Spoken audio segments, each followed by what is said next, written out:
Let me see something. Hmm.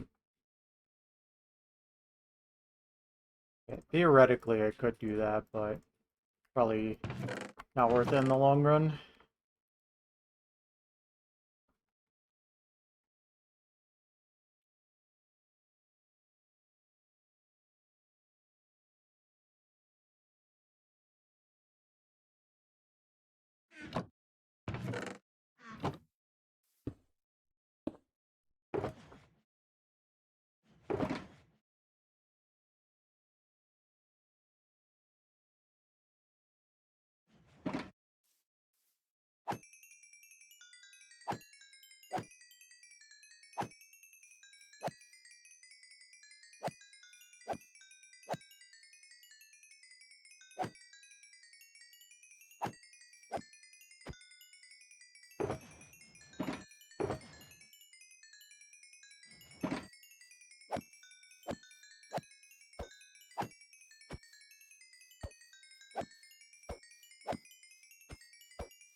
4 hour shift complete. My collar blue, but my neck is red. Amen. Amen. What's up, Thor? How you doing? You worked too hard.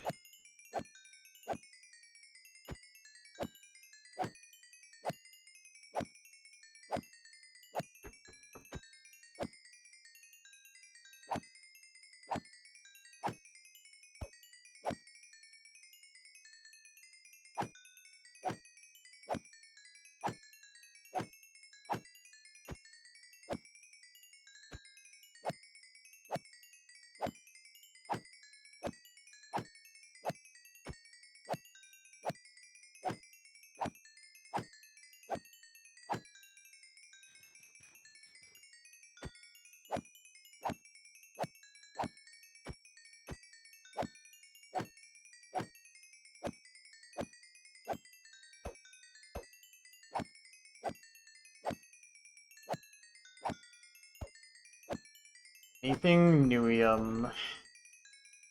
Um, the only thing really new is that I called out of work yesterday.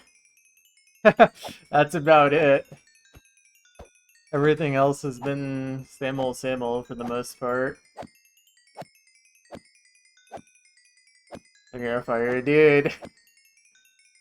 I think my boss is a little upset, but like, I'm fine. I really don't think it's gonna matter. If they're gonna fire me for calling out for the first time I've started this job a year ago, they... Boss seems evil.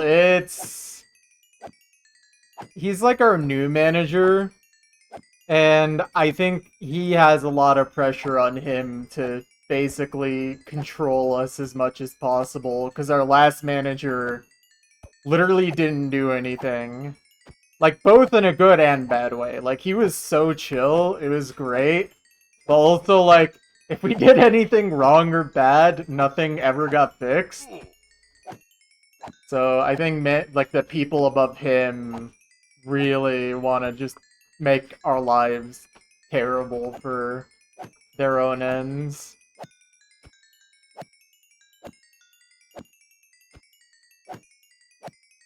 They didn't like the little bit of leniency we gave ourselves.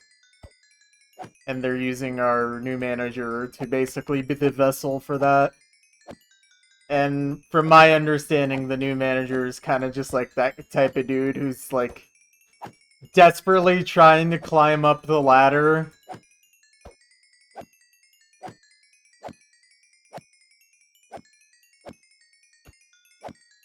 Hi again. What's up, Noel? What's up? How you doing?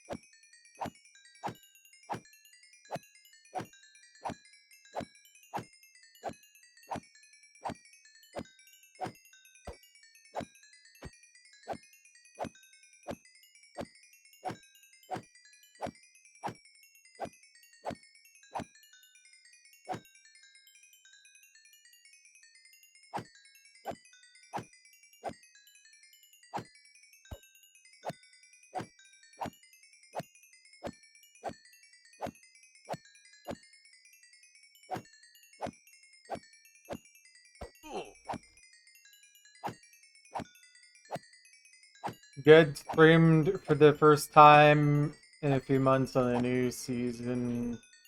The Minecraft server you like playing on? Nice. Kind of server are we talking about here? What's the premise?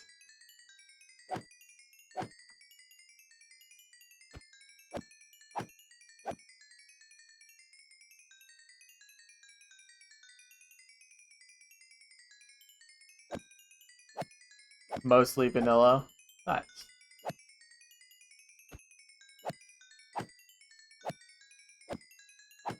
Also, what do you mean by, like, new season? Do they, like, reset the map or something every so often?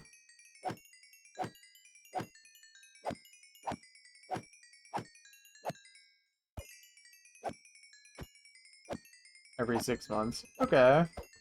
It's kind of interesting.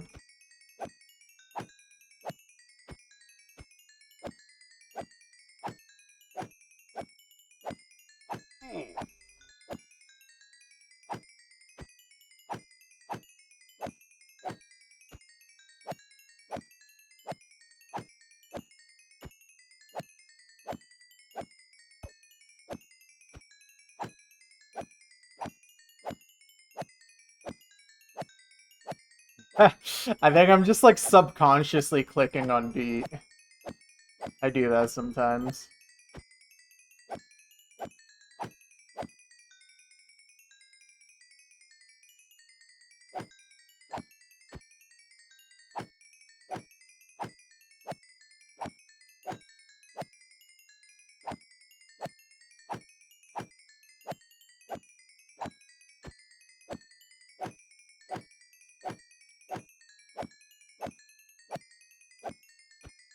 It's actually not a bad idea to click slow anyways, because these guys can only fall down so fast. And there's a cooldown on the sword regardless.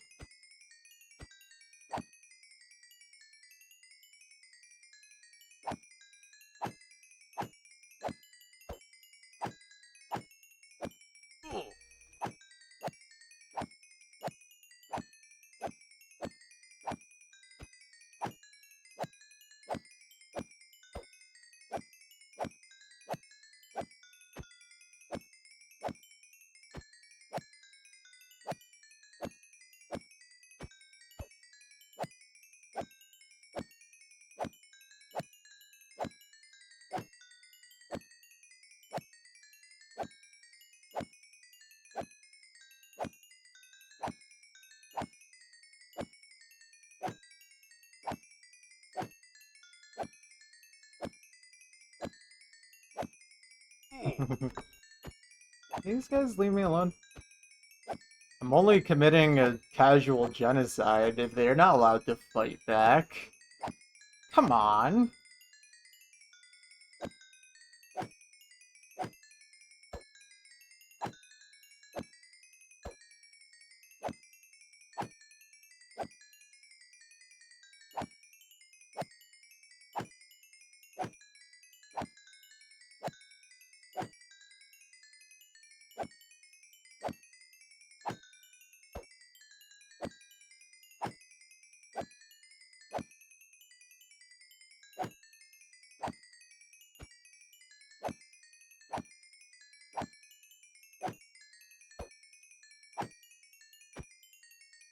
Not even a competitive genocide.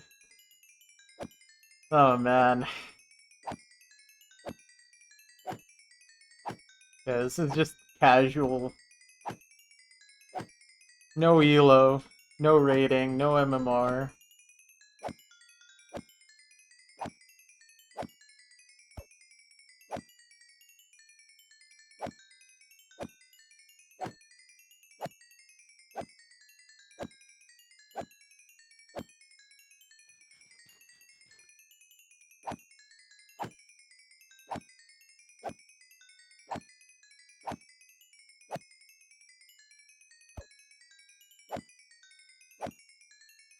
Made some instant noodles that come with Jonga brand kimchi? What?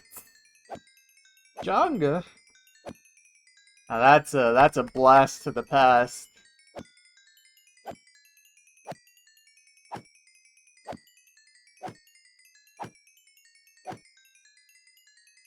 Uh-oh.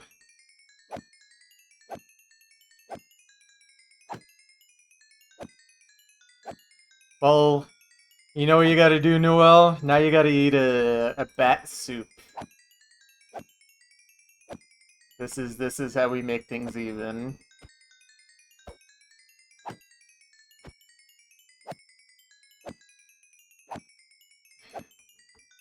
Yeah, we need COVID-26, please.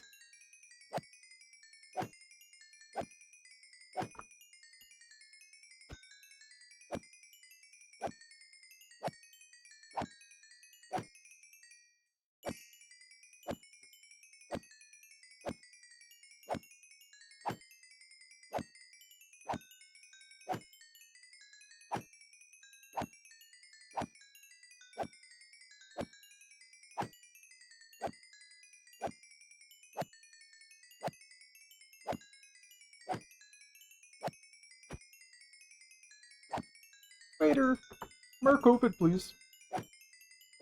I will increase your tip if you give me more COVID quickly.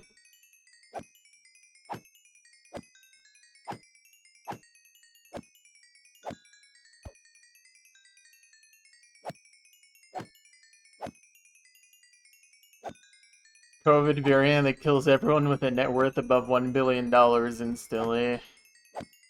Wow.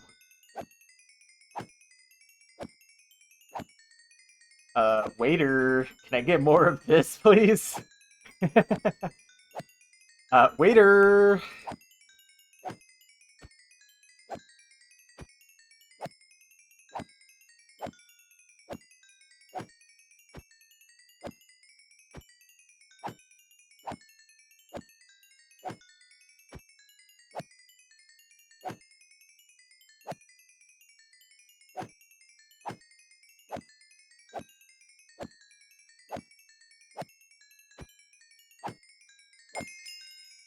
Oh, I'm level 30.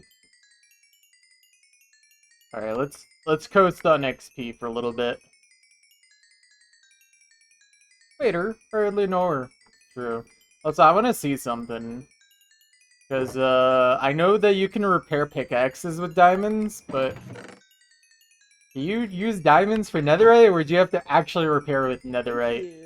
Oh my god, I think you might actually have to repair with netherite if you did it that way. That's kind of absurd.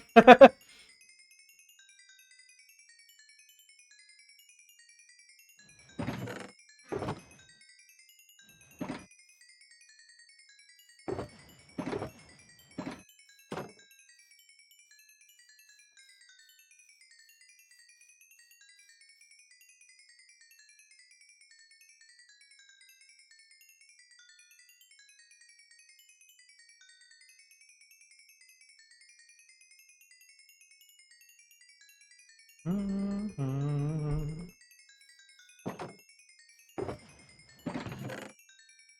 I do have a bunch of anvils.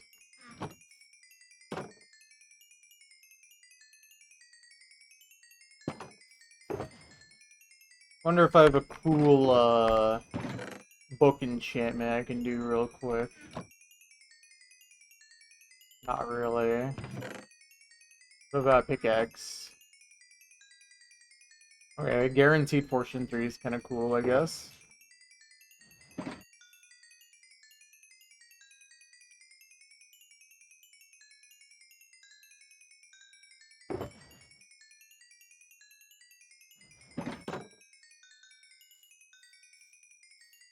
But yeah, we're just gonna coast for a little bit until,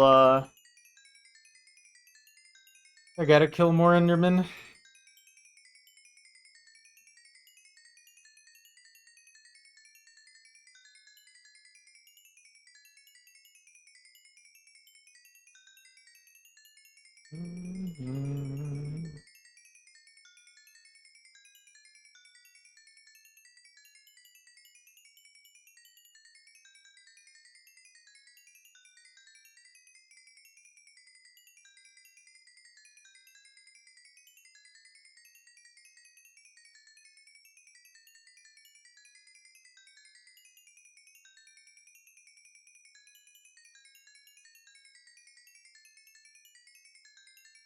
So fun, so fun.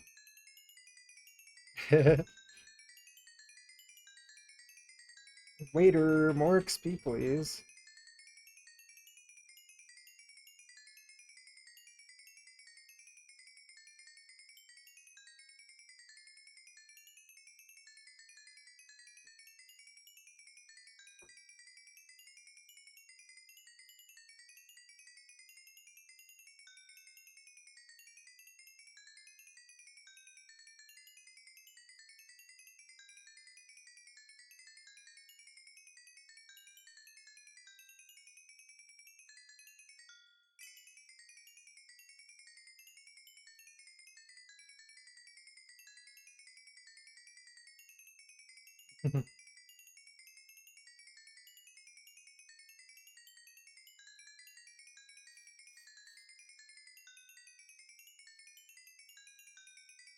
So exciting, so exciting.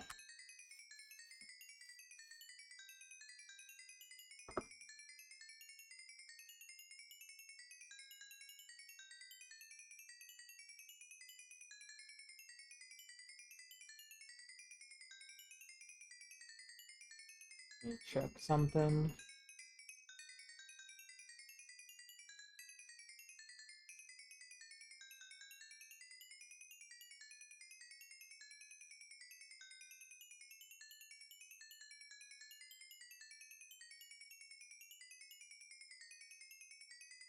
Oh oh boy. I love sitting here collecting my XP. This is so fun.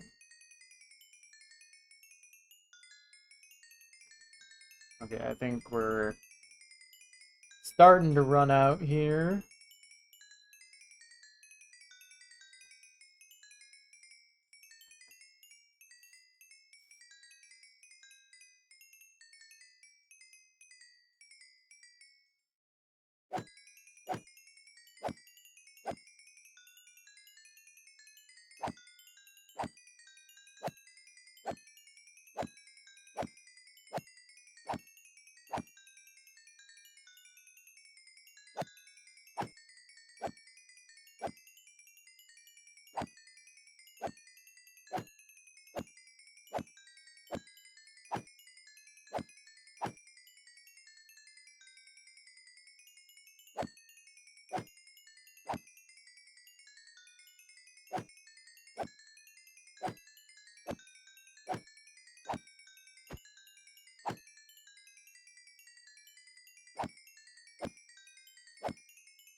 So thank you.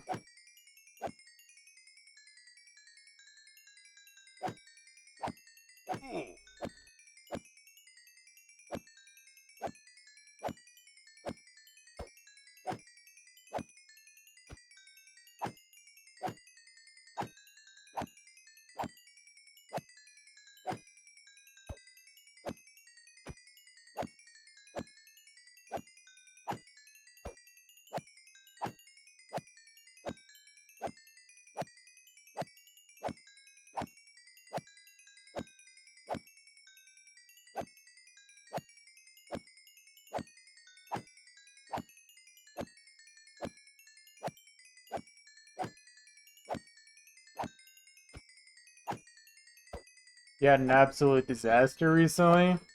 What's up? What happened?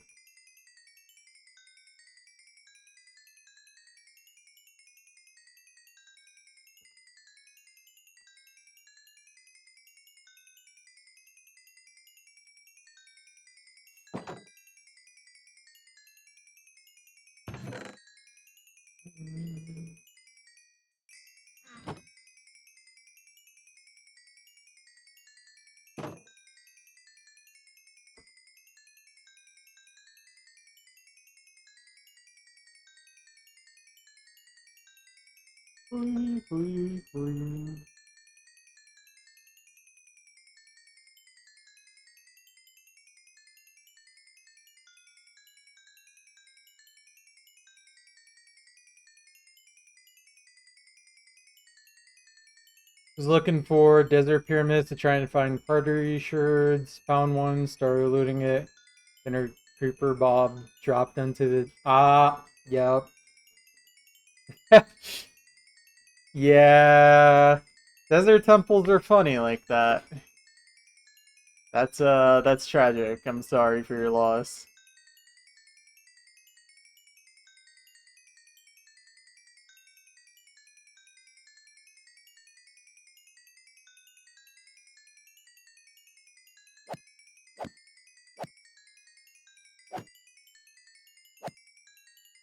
At the very least, you did not also lose your world, so it could always be worse, I suppose.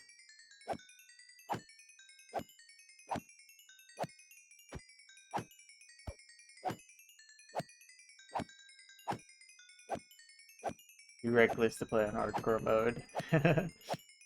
Yeah, maybe. I mean, certainly if you were playing on hardcore, you would, at least if you're playing cautiously, you would make sure that something like that couldn't happen, I would assume.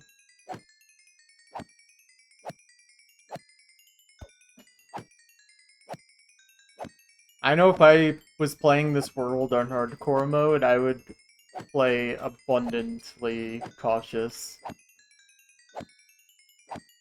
Just because there's so many opportunities to randomly die.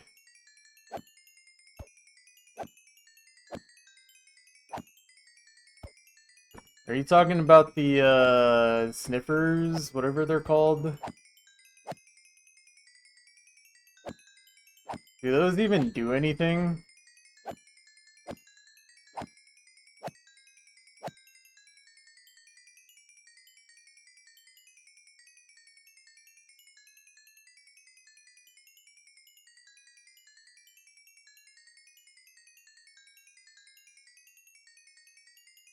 Okay, so they're just for, like, cosmetic items. And they look cute. Fair enough.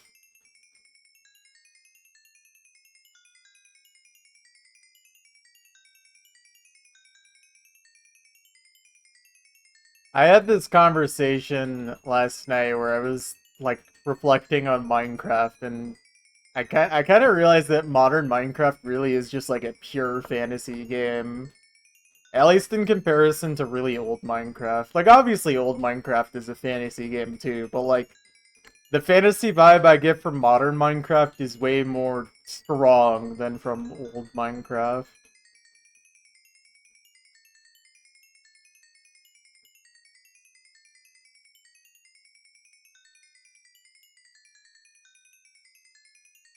Yeah, I personally cannot really relate. I'm not someone to care about cosmetic items or keeping cute things.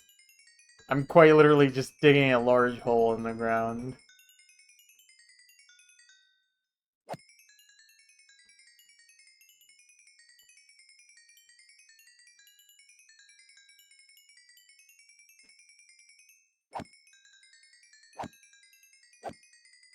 Large hole in the ground is cute.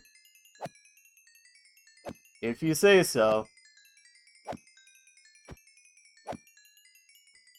Did find and explore a sulfur cave from the latest update, but wasn't sure what more there was to do besides look around. Took her sulfur cube home in a bucket, but it despawned because it didn't realize they have the same despawn mechanics as hostile mobs. Huh. So then how is one supposed to actually keep a sulfur cube?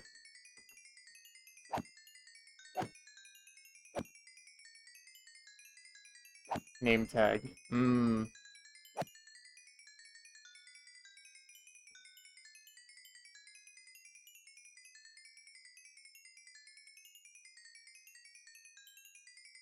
Maybe.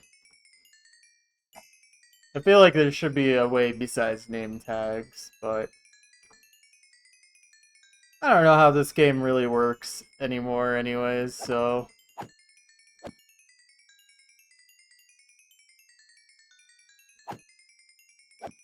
Right, don't you have to, like, basically hit them to make them move if they eat something? Gotta smack them.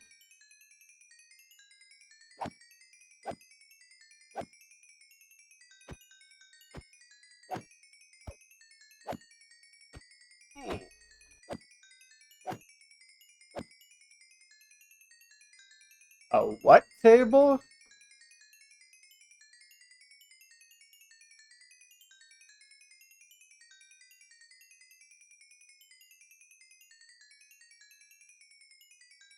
Pool table? Is that the same thing?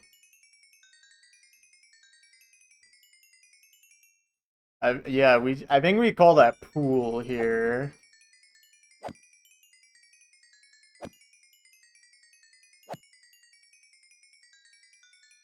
No, that's the same game. Is it not? Hit balls into holes with a cue. Is that not the same game? Now I'm confused. Oh, okay. Well, look, I don't play pool either, so it's not like I have any authority.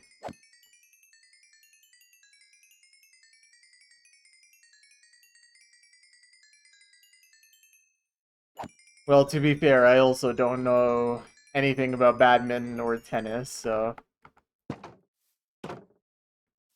I wasn't sure if snooker was like literally a different game or if it was just a dialect difference, so that's why I was kind of confused.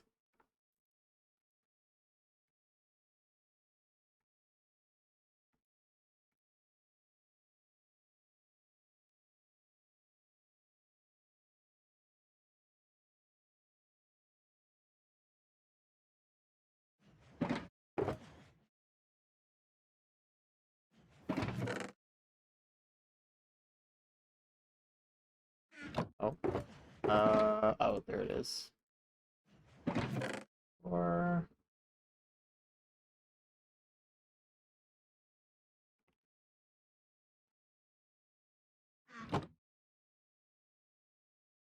what do I normally keep there?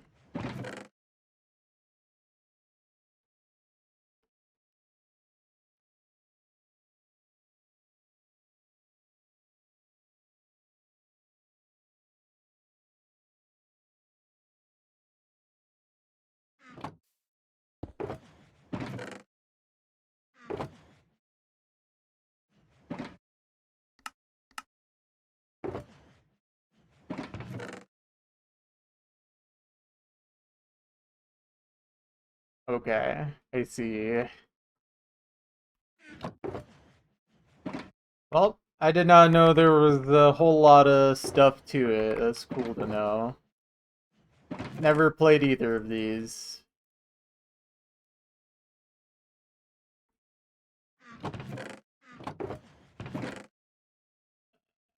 Oh.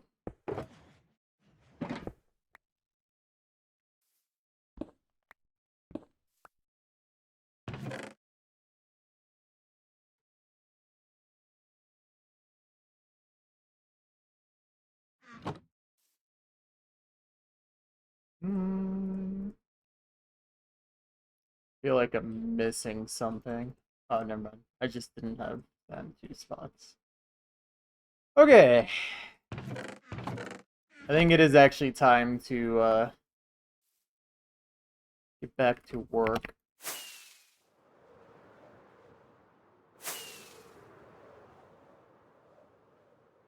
Yes, use the stream as your inspiration for the Minecraft.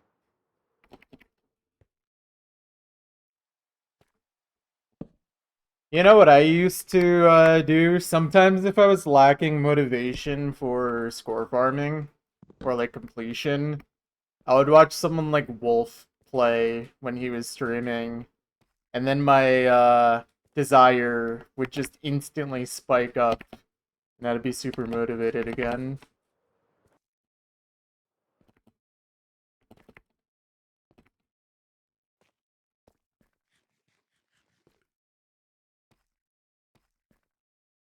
Yeah. Oh, we got a silly looking chunk here. Kind of a dangerous one if I don't be careful. So let's not try to die here. Alright. Let me make sure that this is the next one I'm doing. I'm like 99% sure. Yeah, okay. -8, 136. That is here.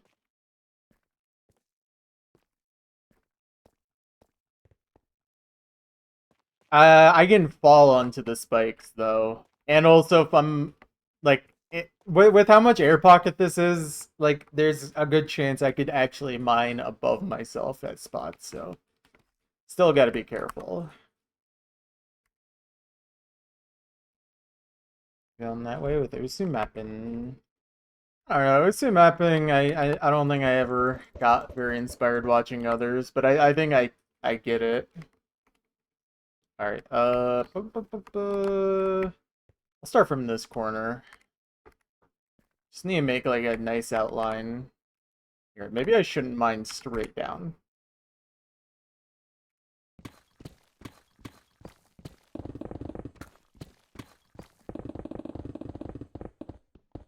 Oh, is that lava or is that a dungeon that just so happens to border right here?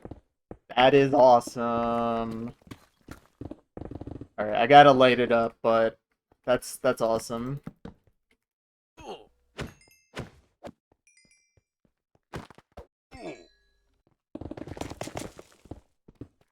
Wait, this is my silk touch? Yeah, okay. Let me not use that. That's awesome though. That dungeon is gonna be there for a long time because it's in a different quadrant entirely. And it's like just exposed on the edge too. Yeah, and that's true. Like if I watch certain OC players, like if I watched a top OC player, for the most part, I wouldn't really get inspired to play. Like honestly, I watch someone like Emrek and I'm like, I don't have an appetite to actually play OC after watching that. But then I watch Webwolf and I'm like, oh my god, I need to score farm right now. You know?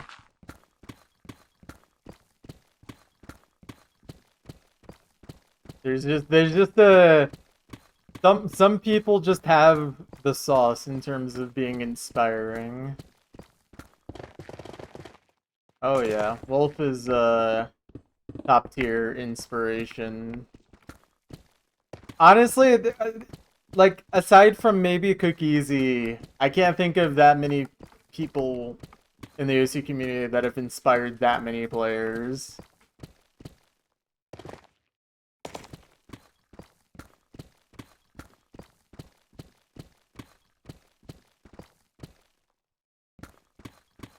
like watching worse players like BTMC. Alright, buddy.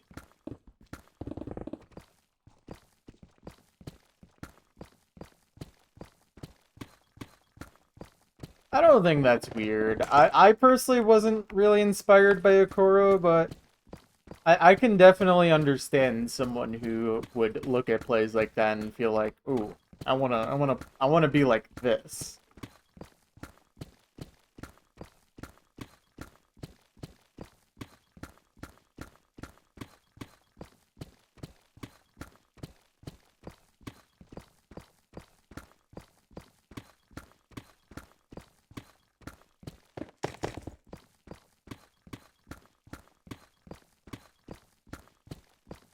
I mean, my inspirations, I feel, are basically Wubblewolf in general, Cookeasy 2013 to 2016 era, and then like other players that either I knew personally or like basically anyone from the MCPP era who I started out with. Like people like Arison or BTMC. But I think also like Chasuma. He inspired me a lot. Oh, and Sleep Tiner. That's my goat, Sleep Tiner.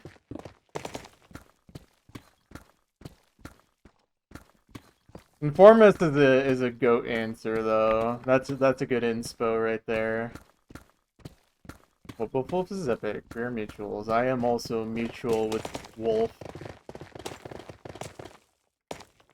Uh-oh. Yeah, I gotta be careful here. Here, let me get rid of some of these more dangerous bits of this. Let's make this a little safer. Cause you can take so much damage so quickly from these, actually. It's kind of insane. Okay, nice. Oh, that's dangerous. Wow. Okay, that's gonna be fun.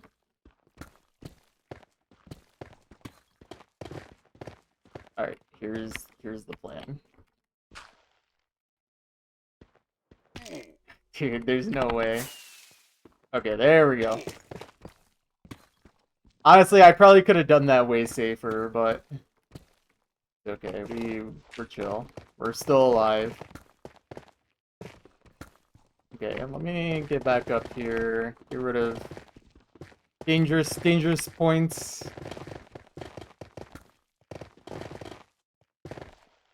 Ooh, I gotta get rid of this as well. There we go.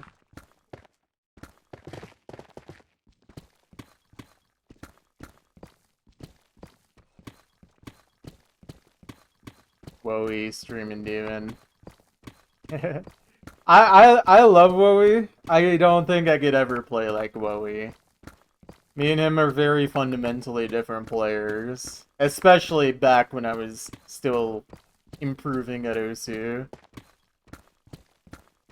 The guy played every type of map I did not want to play.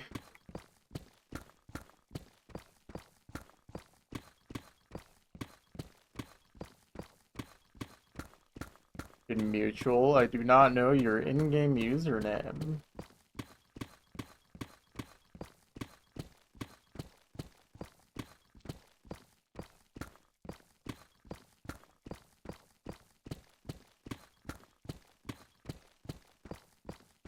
Okay, you'll have to remind me. I'm not ever gonna remember something said in Twitch chat.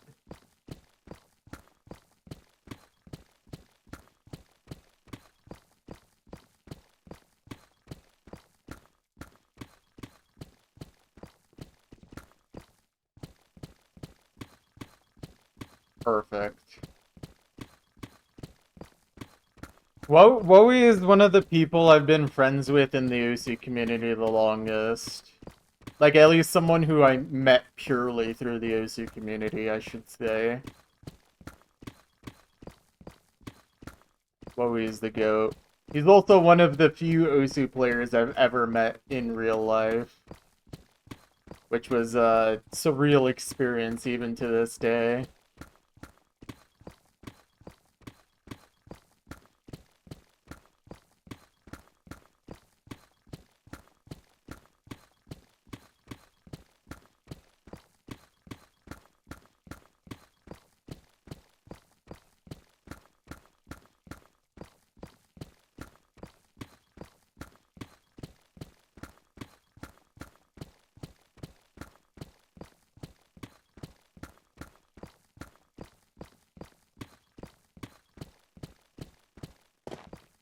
Kind of surprising how many people in Osu end up meeting each other IRL compared to other games.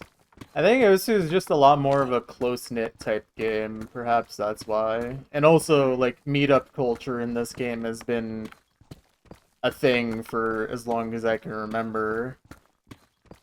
So it just kind of became like a tradition that everyone has carried on to this day.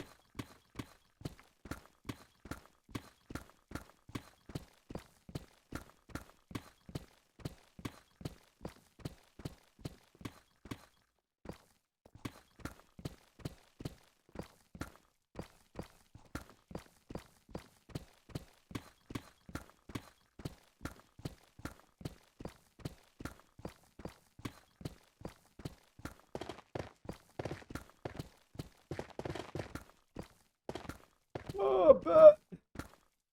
What are you doing in my Minecraft world, dude?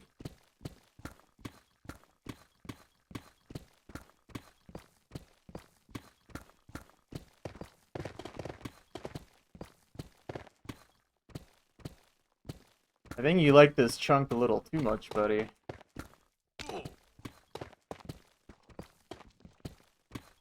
Squirrel P is one of the only one you met earlier, Mr. Osu. That's awesome. I don't know that much about Squirrel Pescals, but he seems like a chill dude. I very occasionally tune into his streams every now and again. I never say anything though. I'm a hardcore lurker. I've actually seen you in his Twitch chat before, Bat.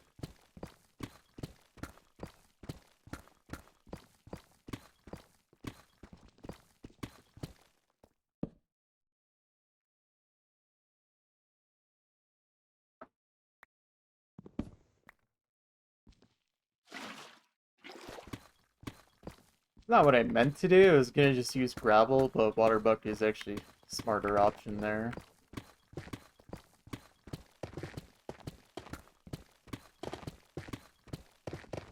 This chunk is very interesting. A lot of insta-mine. Not really that like a crazy amount of air pocket, but so many insta-mine blocks that it's gonna be hopefully a relatively quick one. And as we get closer to the first 1/4 of chunks done, especially the last like 10 to 20, we're gonna get some really fast ones before 256, aka 25% of all chunks fully mined.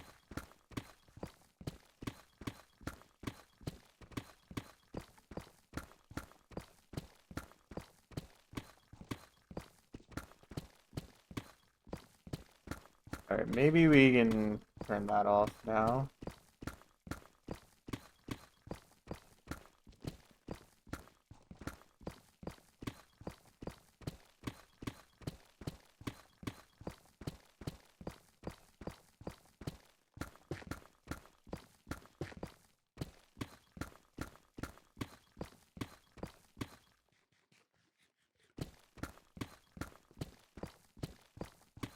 One second. Here we go.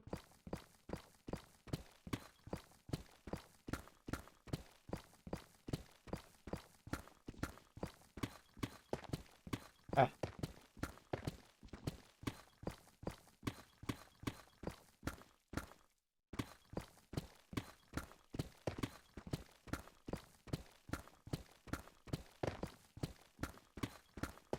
Can't believe we're just 4 days away from Deltarune Chapter 5 dropping. Wow. Gay people just 4 days away.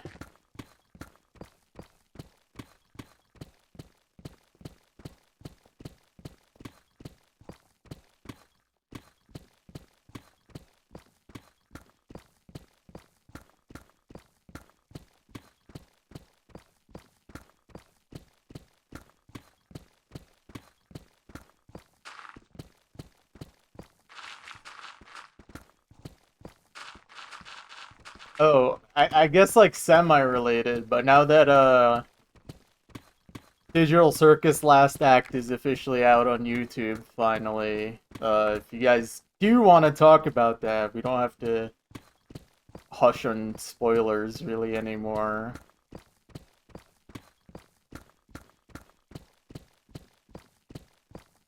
I don't know how many people here actually care though, but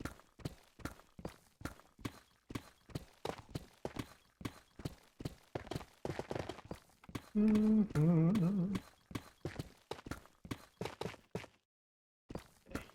Yeah.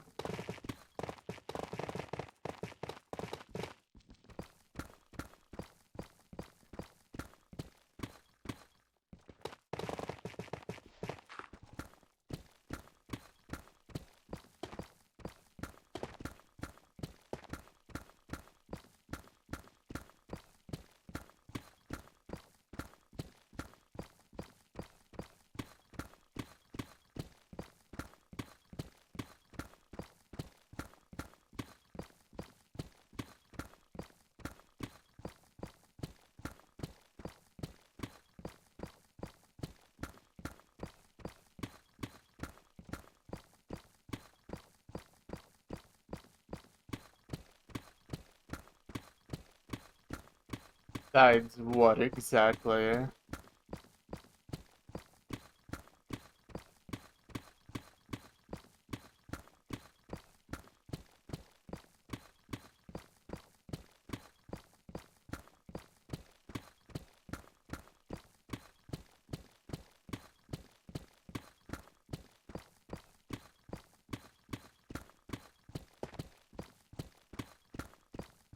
I think I can understand that, but at the same time, I feel like it's absolutely like the way it should have been handled. I mean, the thing is, though, is that we kind of already know what happens when someone abstracts. Maybe not the literal final, like, transformation, but that's kind of, like, we already saw that in episode, 7. That whole sequence Jax went through in his bedroom, that is quite literally what happens when you abstract.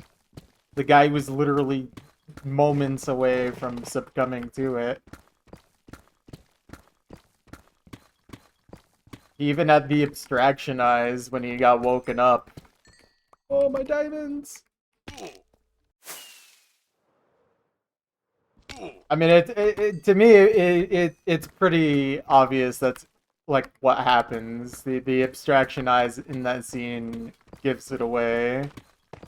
I feel like rehashing that wouldn't really be worth it. Thinking everyone goes through something different, though. I don't think so. I feel like that would be more of a focal point if that's really true.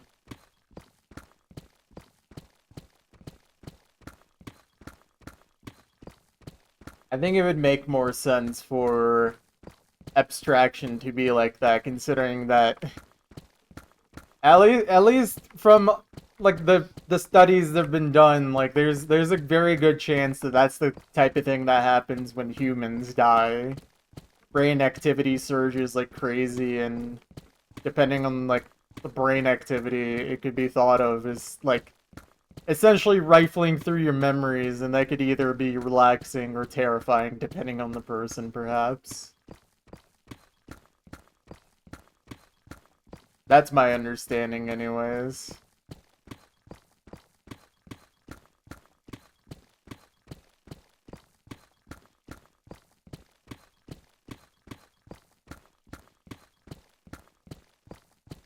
Now, whatever happens to people beyond that point, I have no clue, and I don't think scientists do either. But at the very least, like, I feel like that's a similar type of thing that's going on in the circus as well. World abstraction, like I said, like the whole Jack scene in episode 7, that, to me, it seems like that is just what abstraction is. It's not a horrifying experience. It's actually quite the opposite. But it's the fact that it's such a calming experience but turns into a horrible creature. That's the unnerving part.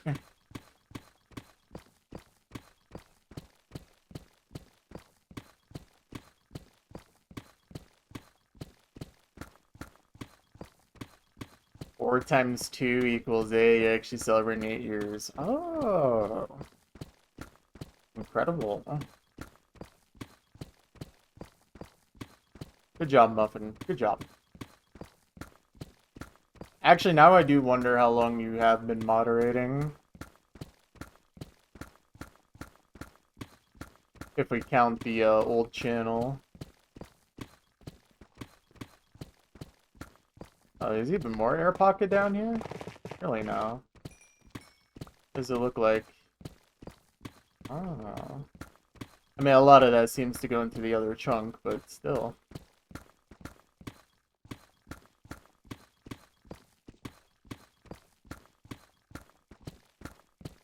Yeah, I mean, I think that's definitely one of the things I'm more conflicted about. But, like, I don't know, the guy's literally not human, so he had no capacity to really understand until it was too late, basically. But I don't know. I don't think it's like completely unrealistic.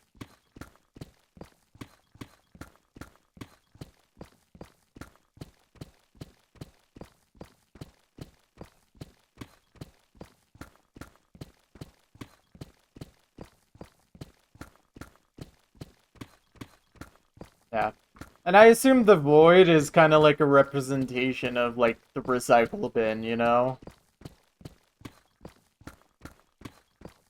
I mean, when you abstract, you also don't get deleted. You just turn into a different creature, a more agitated creature. Once a clown, forever a clown. You are a clown. Hmm.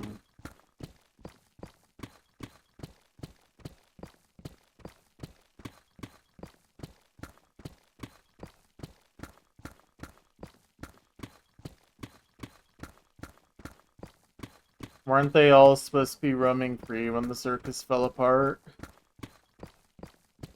Well, the thing is if they were put underneath the circus, that doesn't mean that they could suddenly get back up, even if there's holes in the circus.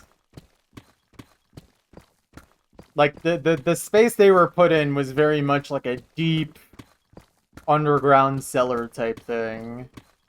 Not something you can just escape from. I do wish there was a little bit more, like, realization about that. But I don't think it's really a big deal. There's just a lot of things that I wish they had more time to delve into. But at the end of the day, the thing was not, like, a story about the lore. It was a story about the characters, and honestly, more specifically about like 2 or 3 characters.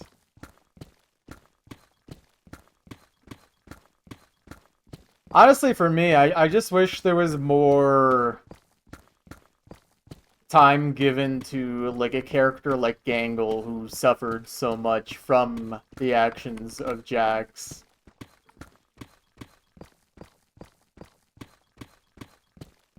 Just needed one moment where she like really dished it out at him. Or at the very least came to a more accepting realization in a more fleshed out way. I don't know. It just felt kind of like not forced, but kind of it needed a little more to feel more satisfying or real, perhaps. Oh, I should place torches.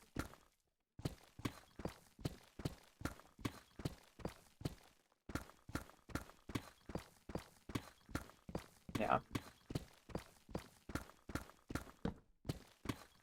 I mean, I still think ultimately he did get his comeuppance anyways. Like, yes, he did get a, like, quasi-redemption, at least in terms of still getting support from Pomni regardless. But he's still, like, basically dead. As far as I'm aware, and this was something Goose did say as well, that, like, abstraction is not reversible. Now, to be fair, she also has lied. I mean, she did also say that there would be no romance in this show, and, ending of episode 9 makes me think, wow, you have lied to us. Like, I'm not upset, but you definitely did lie to us.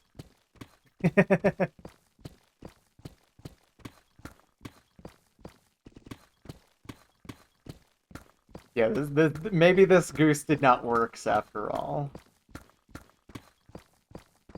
Just kidding. She did a good job. Honestly, I really don't think this project was ever meant to be this popular.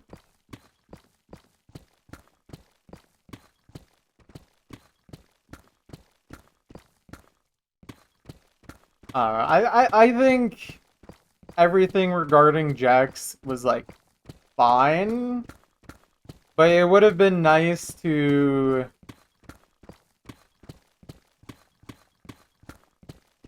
It would have been nice for him to be berated just a little bit more. Not that he would have been able to handle that, clearly. The guy literally died, but...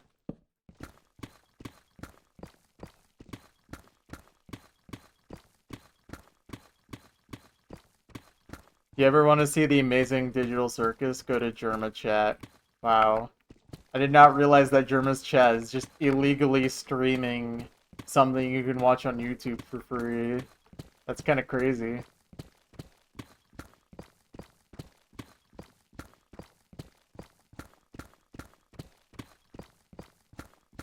Also, wait, what do you mean, Perry? I think it was pretty evident what Jax did to Ribe. We kind of saw everything. Am I missing something here?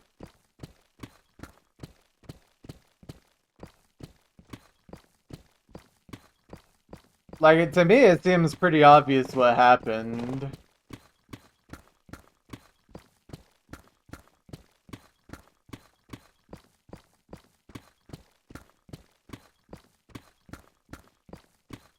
Like, my takeaway is essentially...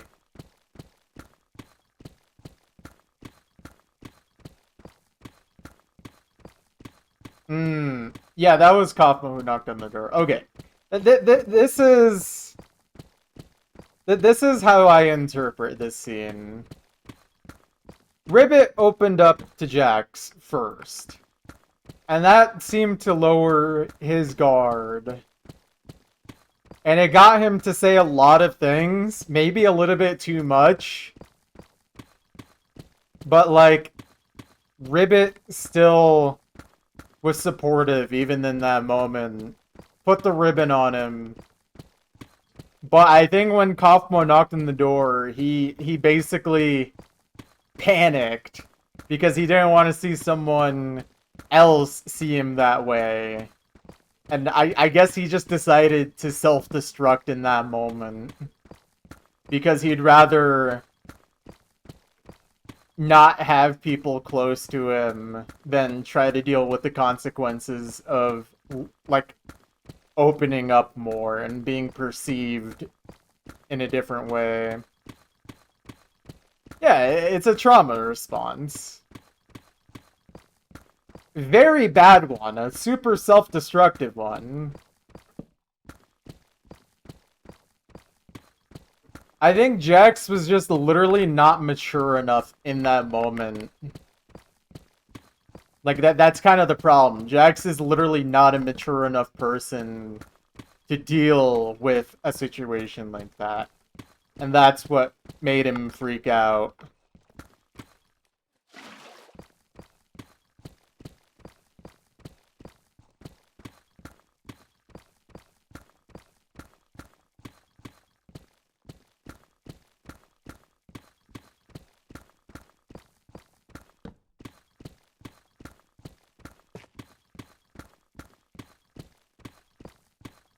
I don't know. I think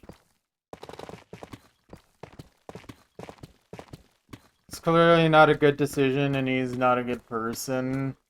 But we can say as to why someone would behave that way. Cringe so bad thinking about the whole scene. I mean, that's the thing though, and also like Jax in the scene literally was pretty much doing exactly that. He was like, "Why am I so stupid?" Like, he knows he reacted super poorly, but instead of trying to rectify that, he literally just doubled, quadrupled, quintupled down. He just kept digging the hole further. No pun intended. He just kept digging himself into this hole further and gave himself no way out and thought that would fix the problem. He didn't fumble the bag, he literally killed the bag. I mean, he is directly responsible for killing Ribbit. That's pretty much exactly what happens, and that's why he got so upset at any mention of Ribbit and told people to never talk about Ribbit. Like, it very much, like, he was aware that he was the problem, but he also was not mature enough or able to overcome his trauma response to actually deal with it in a healthy way. And unfortunately, even all the way to the end with someone like Pomni, he just never could do it until it was already too late. The very first time he was truly able to let his guard down and be 100% himself was the literal final moment of his existence before he fully succumbed to being, like, abstracted.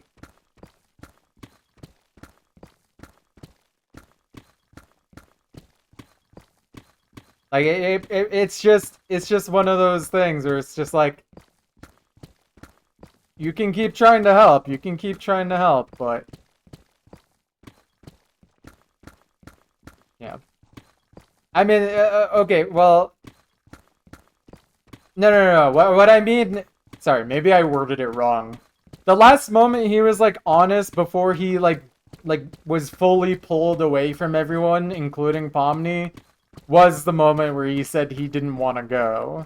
This was after he already like actually abstracted. But like, I'm not sure that they can really do anything to reverse that process at that point. But at the very least, there might be a way to connect with the subconscious mind of the abstracted if you get them in a calm enough state. I mean, Queenie, when she abstracted but was in the pillow fort with Kinger, she calmed it down enough for Kinger to be able to touch her without, like, getting damaged. Like, it's possible, but it's not something that you can, like, actually fully reverse. I think that's the conclusion I've come to. You're not gonna get, like, Jax back in his rabbit form. That's just not happening. But at the very least, I think deep down in the subconscious mind of the abstracted, the person is still there. And that's basically what was being conveyed. So it's also worth keeping them around rather than sending them to the dungeon forever. And that's kind of why they built the tent fort, to basically do exactly that.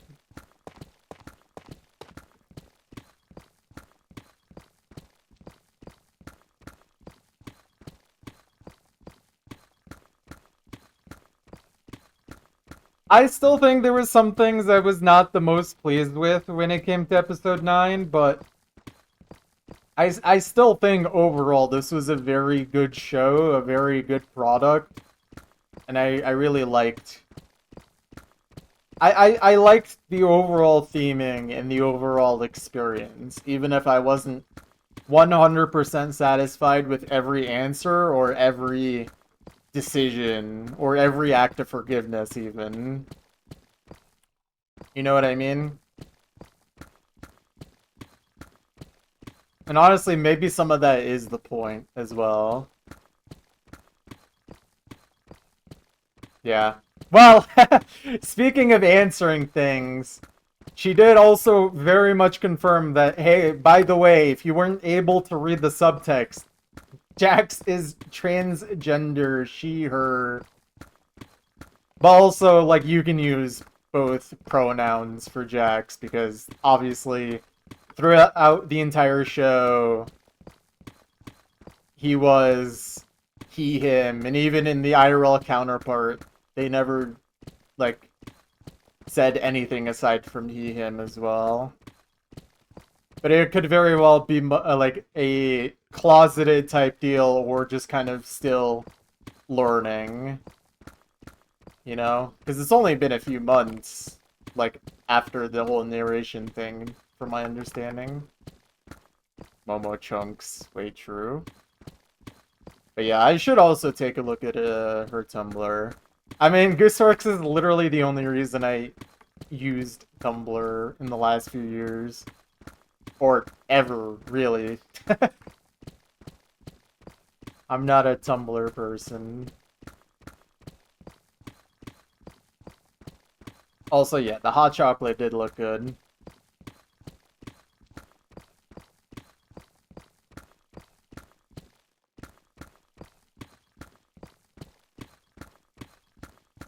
I also did watch Last Act in theaters. And honestly, I think I liked the theater experience, but it was really nice being able to actually rewind through segments on the YouTube video.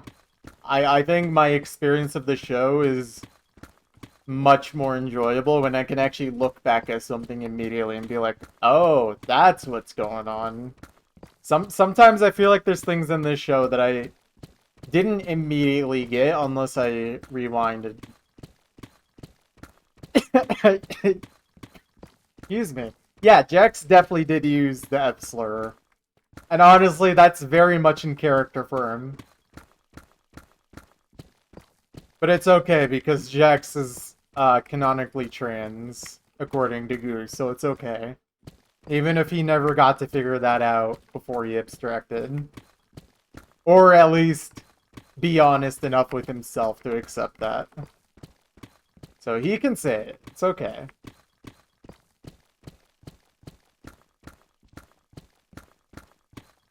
Yeah. Okay, I'm gonna say something kind of funny. Or maybe not funny, but it's like, to me, it's kind of like...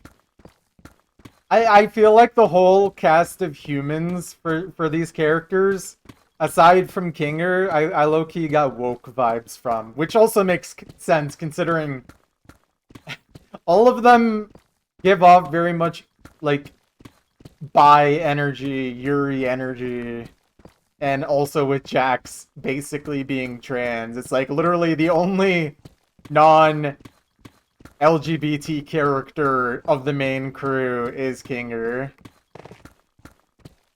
Why would the Digital Circus be woke? Them kids is woke.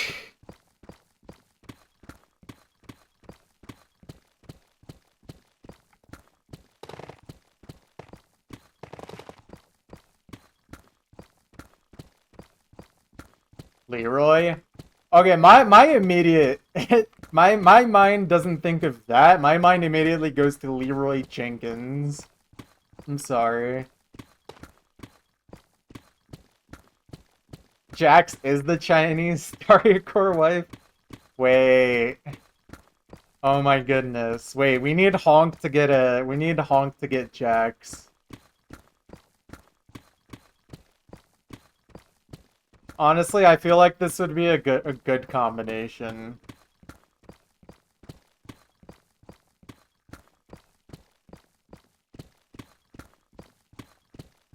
That is true. He is very much Jax in it.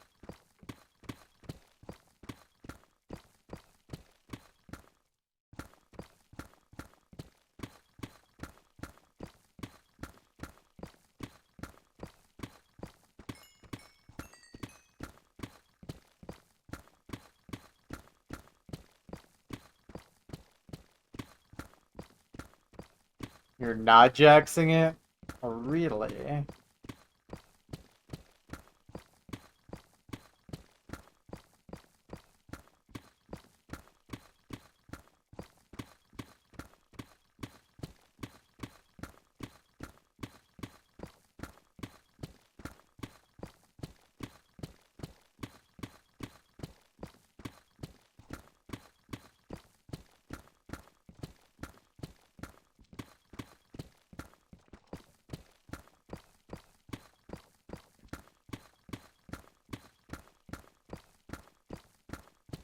I feel like I was gonna say something, but I don't really remember.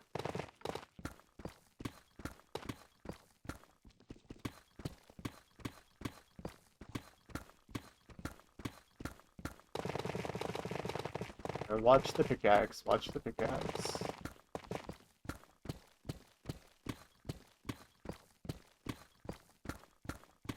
But yeah, I will say overall though, I was very much pleased with Digital Circus. I'm very glad that I was a day one invested Gooseworks enjoyer. And I think she did a fine job with Digital Circus, even if it wasn't literally perfect or anything like that. I mean, I don't think really any piece of media is perfect in that regard anyways.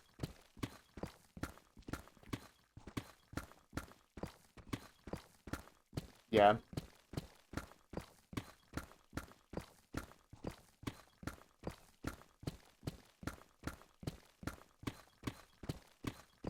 Yeah, that's awesome of Anthony Fantano for being so pro-trans. Vision.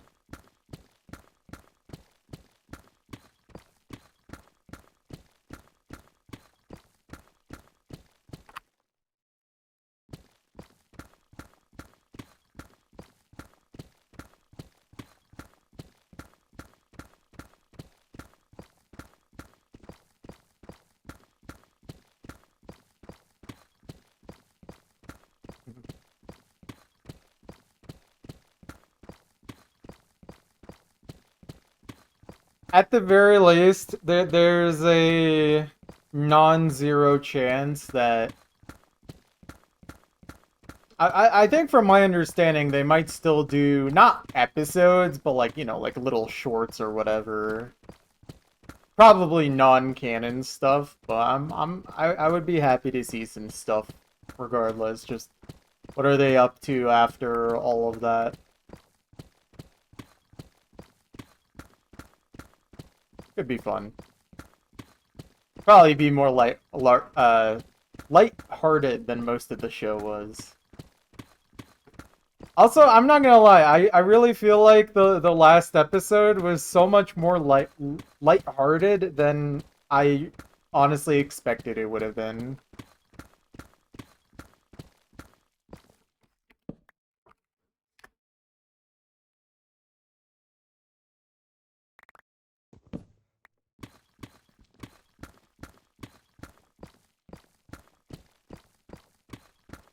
Wow, a whole 0.5.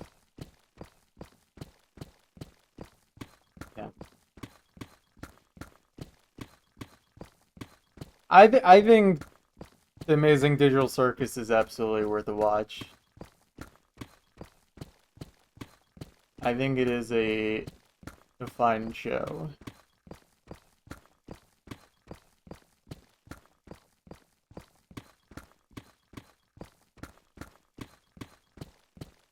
Good show made by one of them transgenders, as our president would say.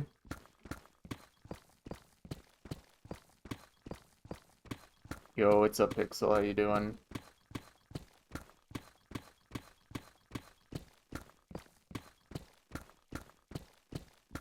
I did not listen to it all the way through. I skimmed through it, but it seemed pretty epic, honestly. So I really need to add some of that to my playlist.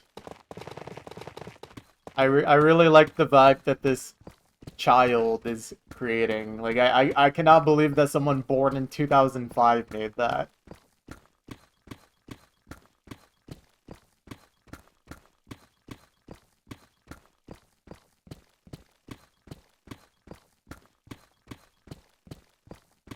Yeah, a 20-year-old child from South Korea making making jungle music.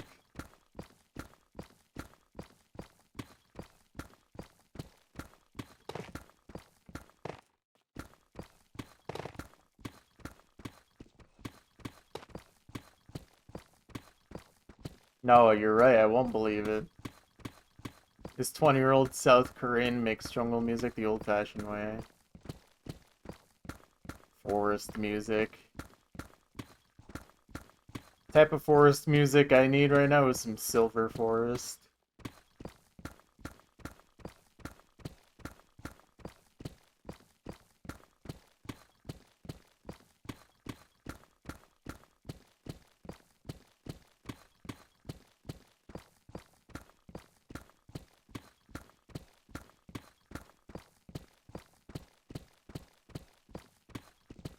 Ambient.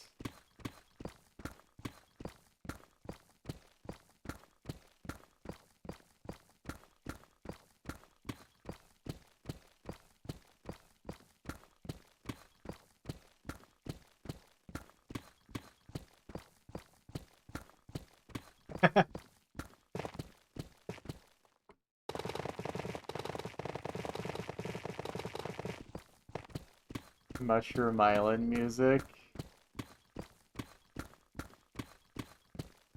Hmm.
This chunk has been going by very fast. We are 2/3 of the way down, and we are ahead by quite a lot, actually. I think normally when we're this far down, we're like an hour and 4 minutes. Average. So, this is quite fast. I mean, if we keep getting a ton of Instamine, this actually could be a straight-up PB, by the way. I forget what my PB is. It's either like a 120 or like very high 119. I feel like it's a 120.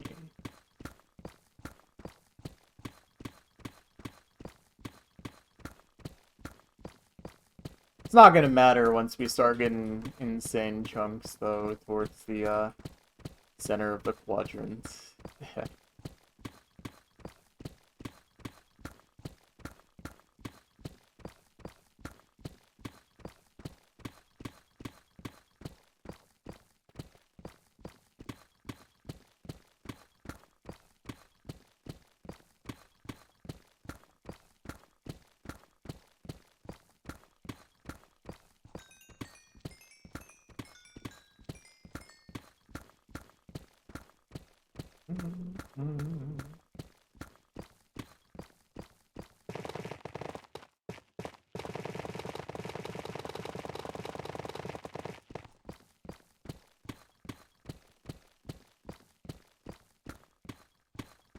Any knowers in chat?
Hmm.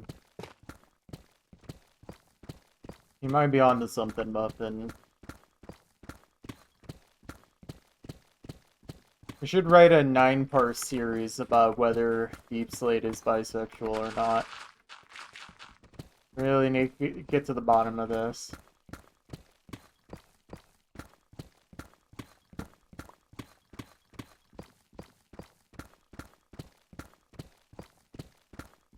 It's pretty Deep Slate. I don't get it.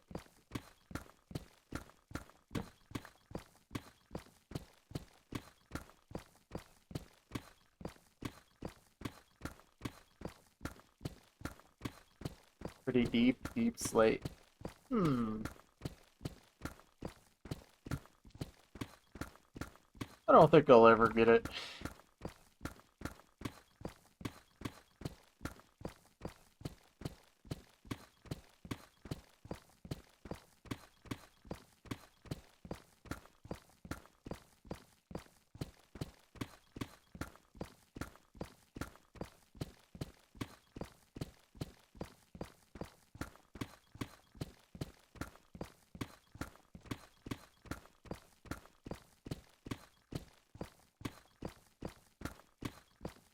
Not raining, but is it actually gonna turn daytime yet?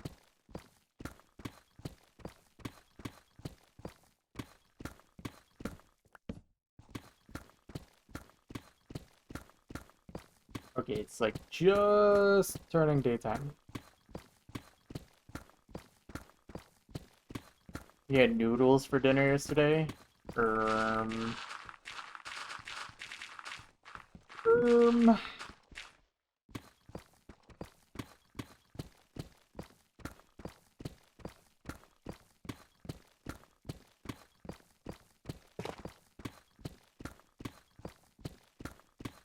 9? 9 noodles?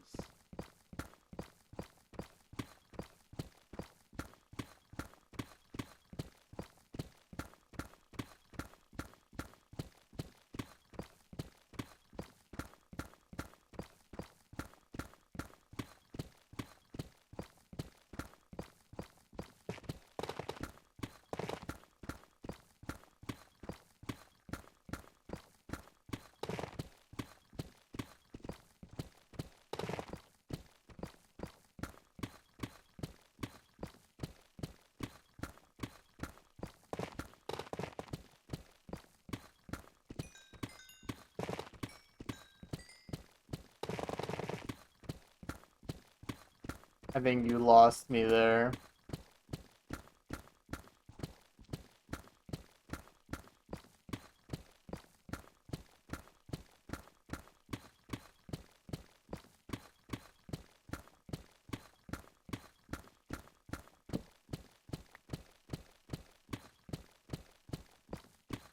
Mmm. Sorry, I don't have enough media literacy for this.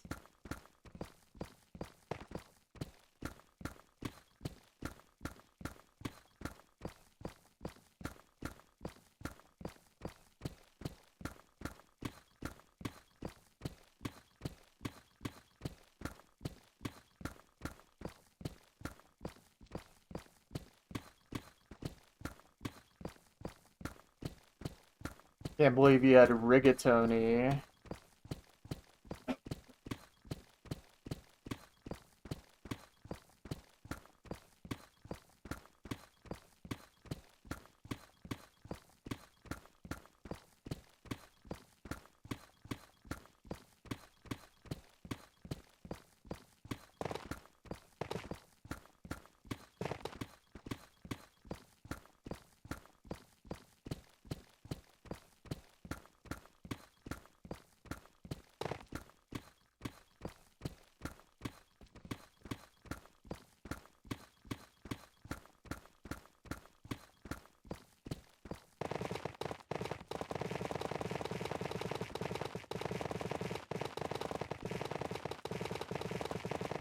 I'll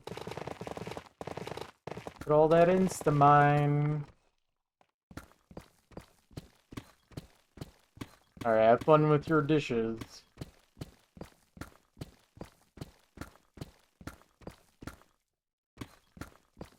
Imagine if you asked someone what ice cream was, they're like, no, sorry, I'm not media literate. I mean...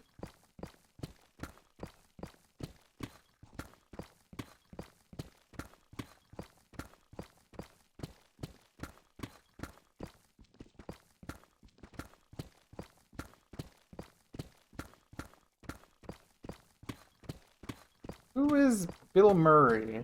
Sorry, I don't watch basketball.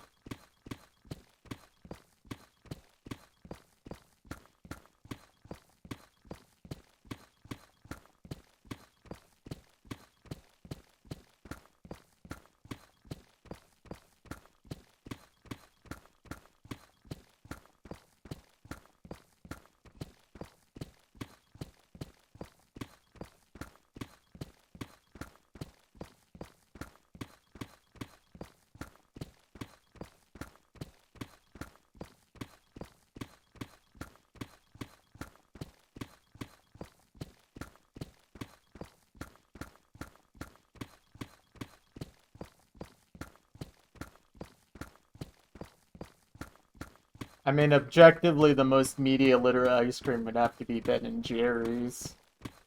I mean, they literally have the Tonight Dough. Doesn't get more media literate than that.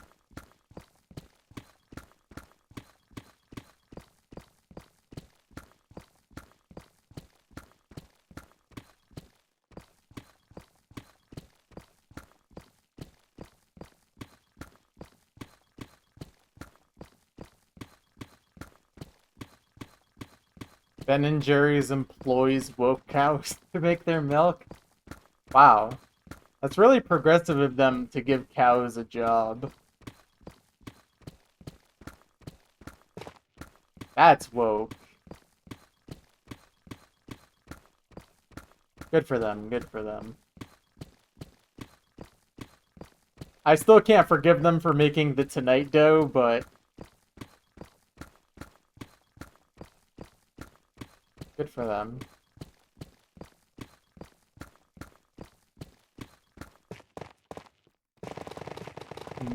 Minimum wage. That's like a plus 0.5. I'll give that much to you.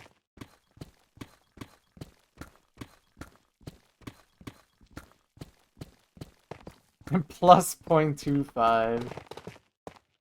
Take it or leave it.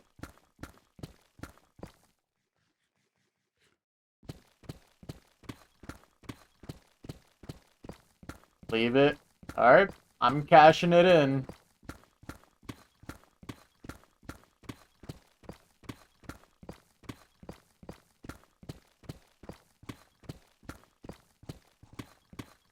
I brought in a 0.25 to the bank and they told me that I'm being arrested for fraud.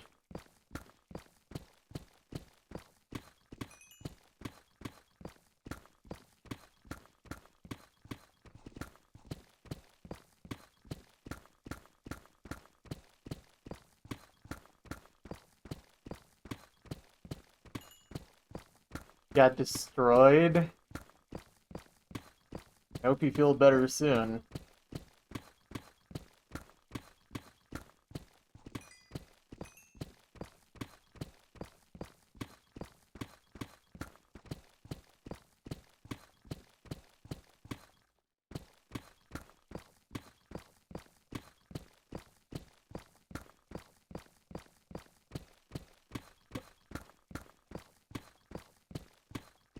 Surely.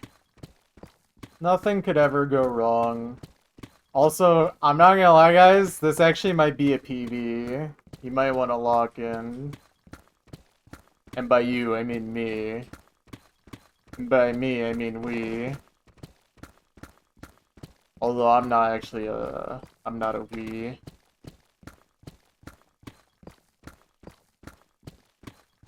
I'm not a Nintendo console from 2007.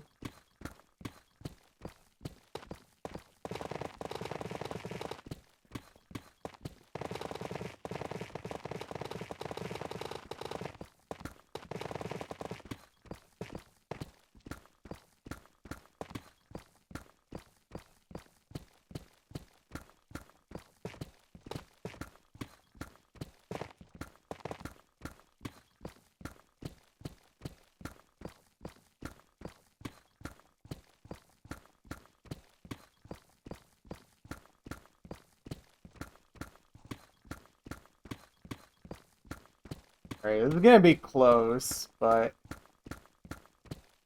if there's literally any more Instamine at all, it should be guaranteed, basically.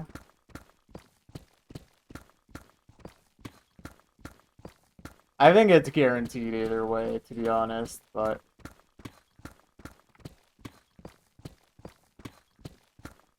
unless there's lava right at the bottom.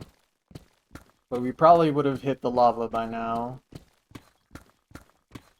And at least I don't hear any. Although I do have my sound a little low on my end, so...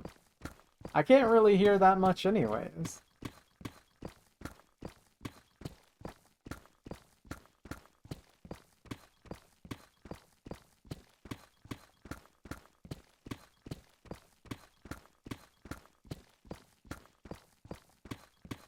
Wait, this chunk is actually kind of crazy though. I didn't realize how insanely quick this one was. There was just so much Instamine, and there was like an extra air pocket below. Not a crazy one, but enough. Evidently. There was just so much Instamine. It's awesome.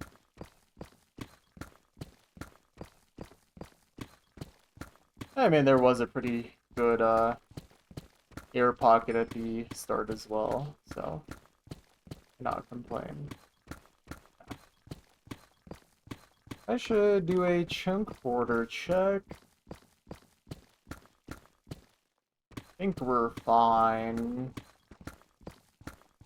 It would suck if I missed something though, so gotta make sure.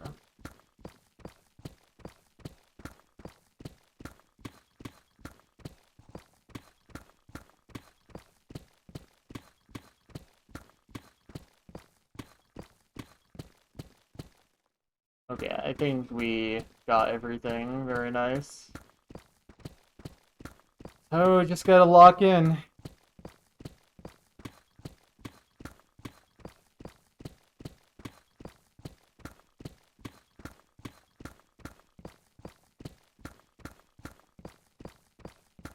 It looks like this is gonna be either like a 117 or a 118.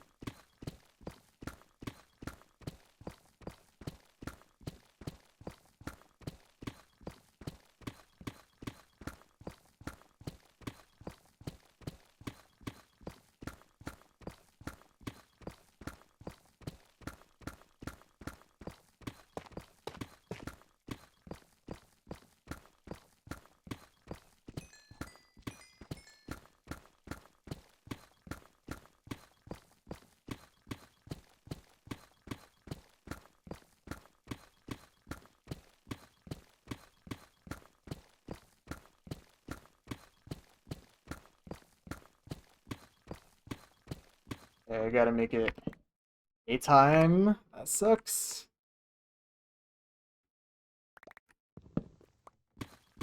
Yeah, that was as quick as it could be, so... I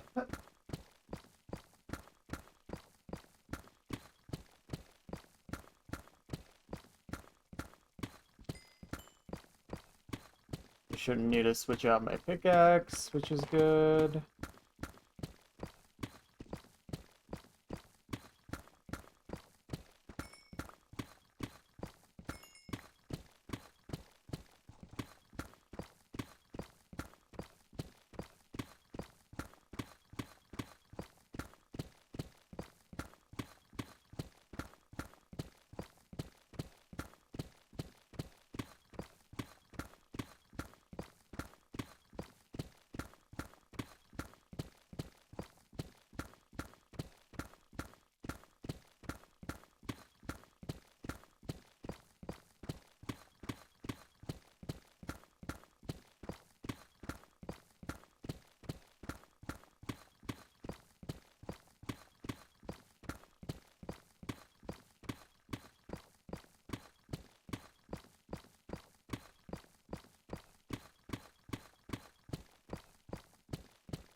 Final 2 layers. Yeah, I think like worst case scenario, this is a 117. That's crazy. That's 77 minutes. This is gonna be a new fastest by like almost 3 minutes.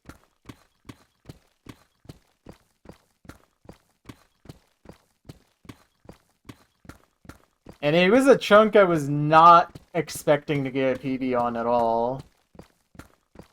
If there was lava, it wouldn't have been PB, but got lucky in that regard.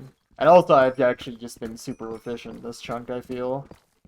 Aside from, like, the first, like, 10 layers where I was kind of struggling with maneuvering, but there was so much time save up there that it was fine. But I would say overall, I've been quite efficient, especially in the second half.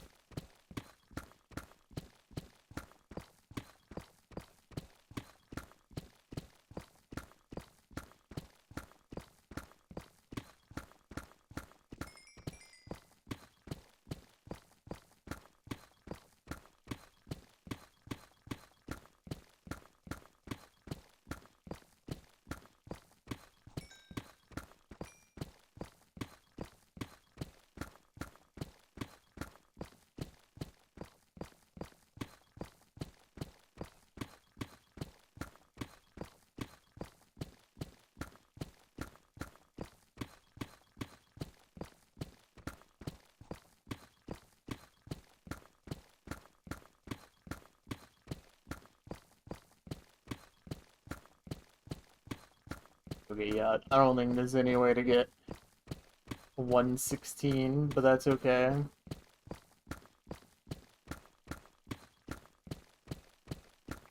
I hope y'all are paying attention, because we're getting a new PB.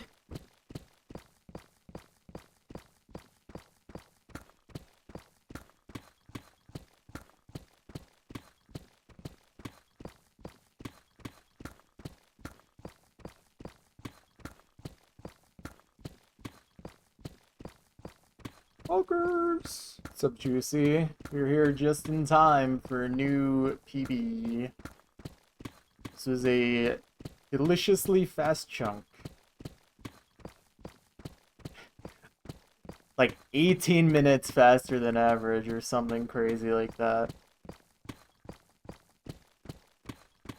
Oh, I gotta see how much it lowers by the average by. I mean, each chunk is not really affecting the average that much anymore, but this should still move it by like 2 to 4 seconds. So we'll see, we'll see. But yeah.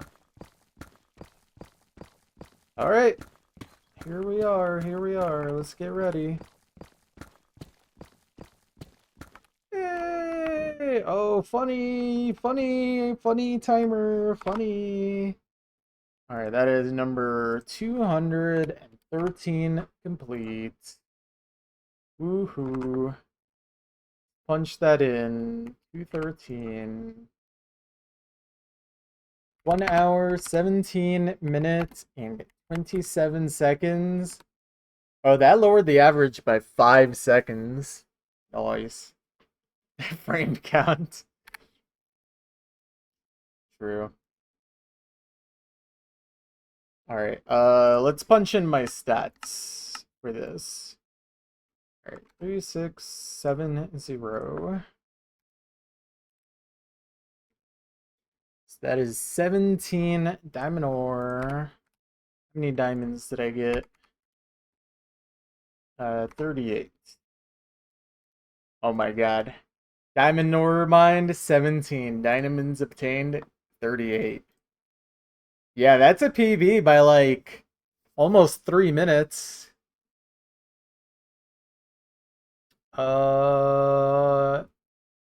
Yeah, like 2 minutes and like 50 seconds ish, something like that.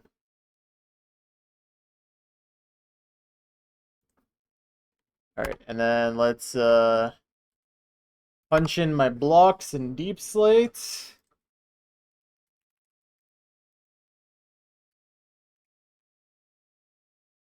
It's a nice boat.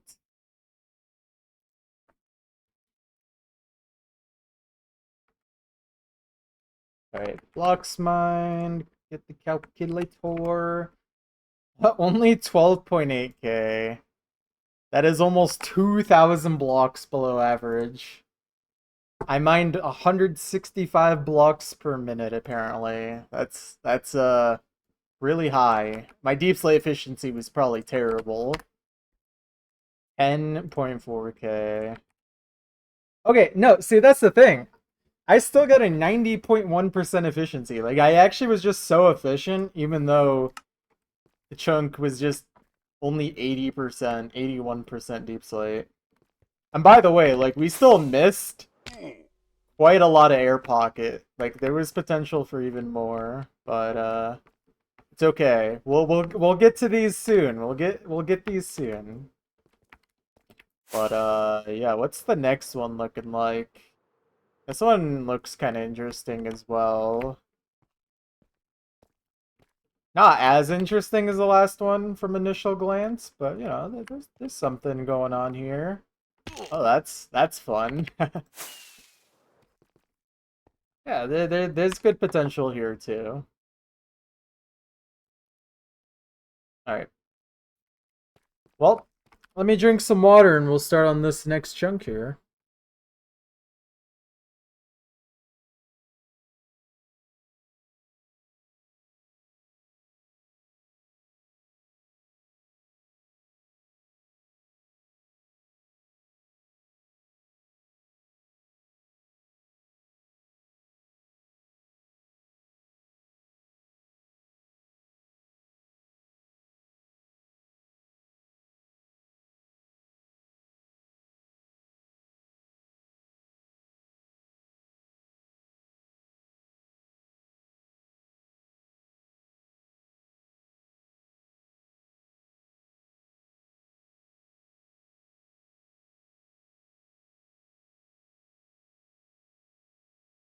All right.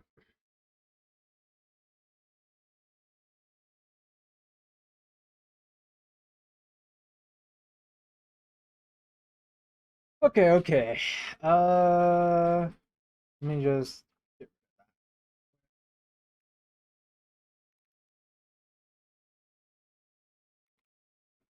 All right.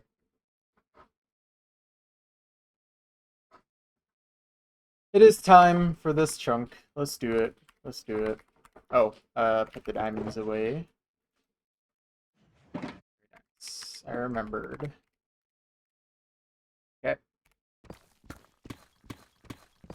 All right.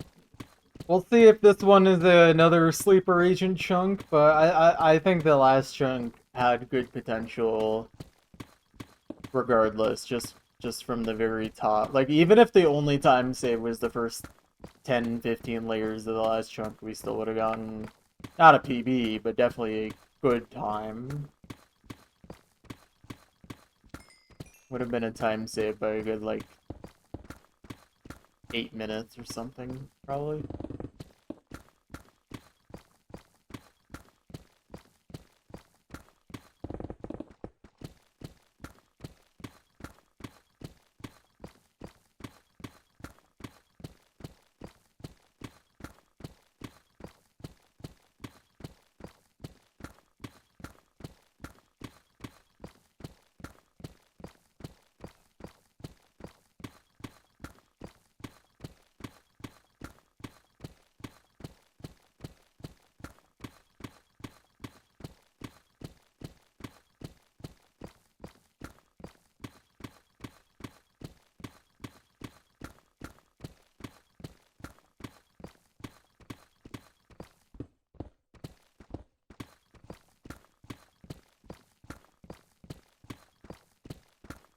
Omna.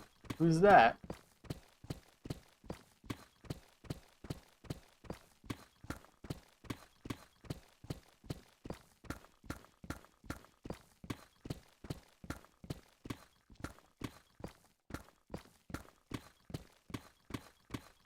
Soda.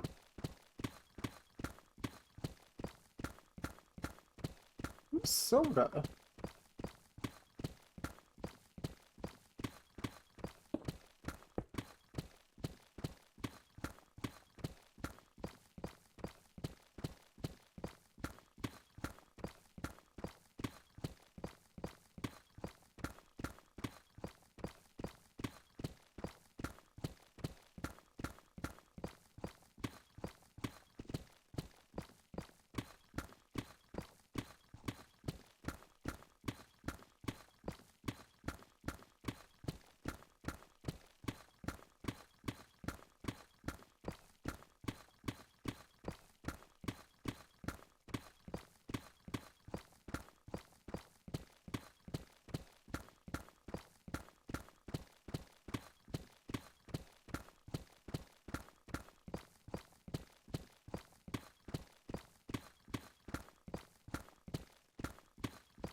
Nice.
Hello, have you estimated an end date?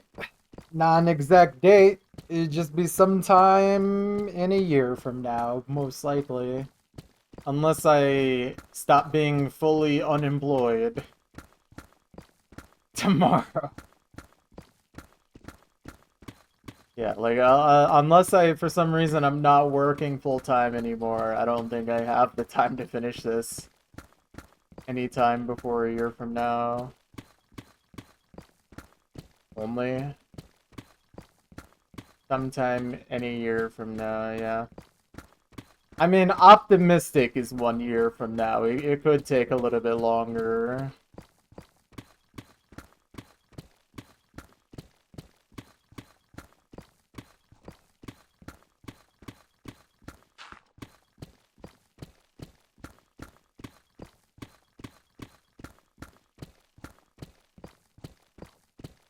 Dick, can't believe you've been here since the setup days. You were a true warrior, Pixel.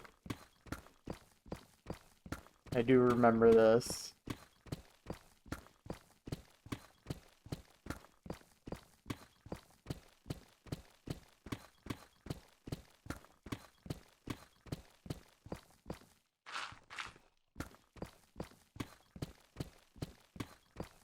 I really need to pick up the pace, low-key. It's just I have other things keeping me from being 100% focused on it.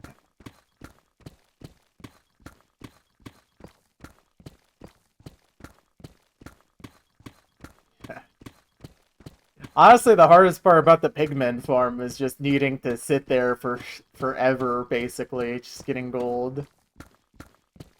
Someone get this guy fired from his job. You actually want me to become homeless. I don't think I will actually want this. I could never actually make enough money from this to justify losing my job right now.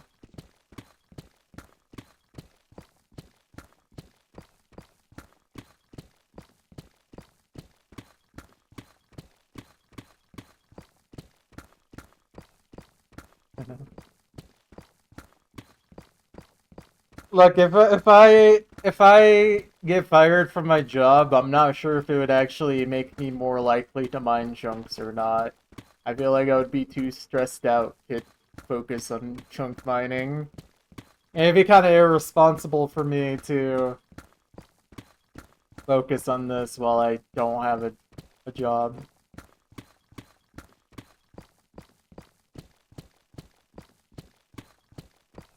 And I don't do any of the things that I should be doing if I wanted to make this even more viable as like a part-time thing, let alone actually a real income. If I did the things that made this into like a real job in terms of income, y'all who currently watch would never watch this stream again.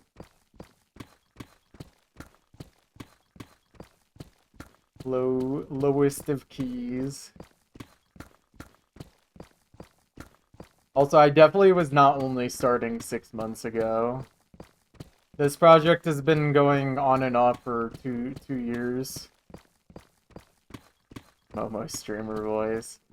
Man, you know, when I was like 12, I used to do Minecraft videos, and I for a while I was starting to get really good at the YouTuber voice. As good as a 13-year-old could do anyways. But I was starting to get the hang of it. But then I realized, wow, making YouTube videos sucks. And also, I'm a literal child. I shouldn't be making videos like this.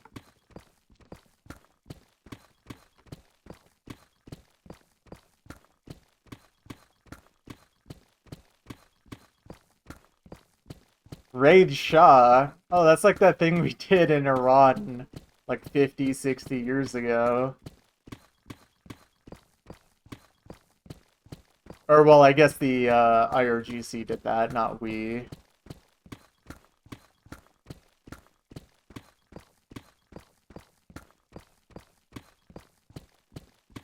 I mean, we should become part of the IRGC, but that's besides the point.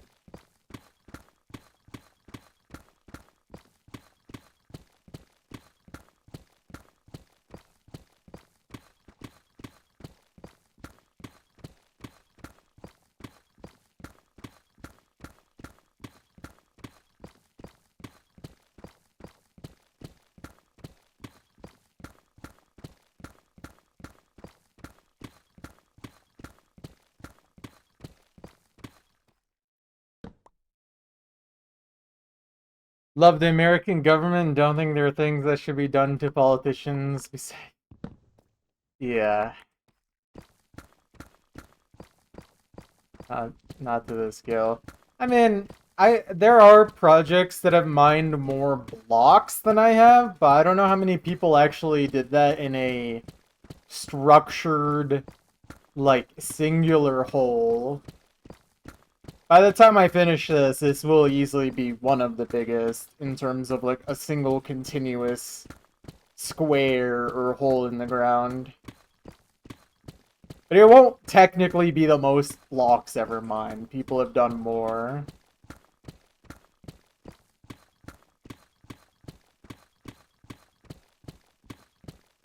Dang.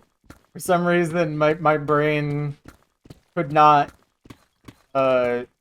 see the word apple without seeing the word bad in front of it. I love bad apple updates. Every time someone makes a new version of Bad Apple, it's a Bad Apple update.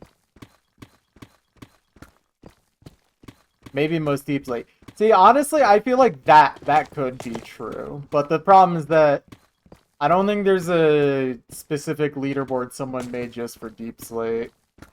Someone has a spreadsheet of, like, blocks mined, but not Deep Slate, I think. But yeah, this will be certainly up there for most Deep Slate ever mined, especially legitimately.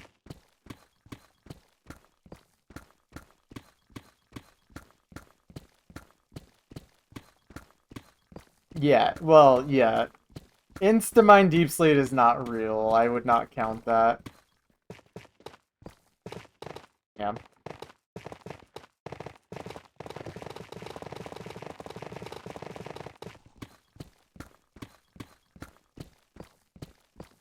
Dirt, sand, or netherrack, yeah. I mean, to be fair, I do have like 200,000 netherrack mined, but that's only because, one, I made a farm, but two, I have committed myself to not use any explosives in this project, and that included getting netherite for my pickaxes. So,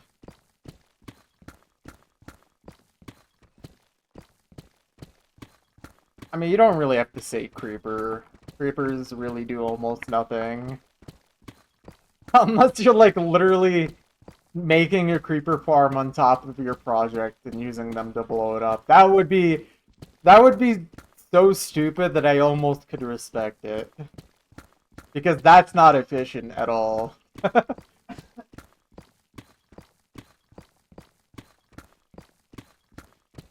I still would never do it. But, yeah. Also, by the way, I should say that I also am not doing this for a record of any kind. Like, I'm not trying to do biggest hole in Minecraft or most deep slate mined or anything like that. I'm literally just doing this because it's fun. It's a chill activity and it's funny. And I just enjoy digging in this game. So that's the most important thing to keep in mind.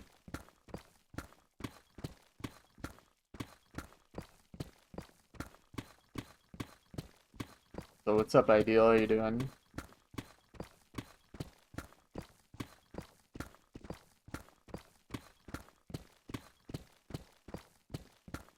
Being so committed is crazy. I mean, it's like one of the only things I'm actually good at in video games. If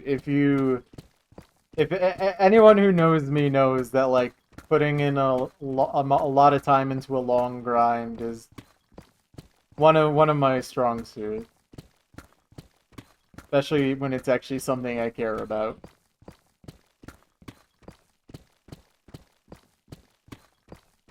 I don't know, just like literally the only secret I can really share is just you have to actually enjoy it.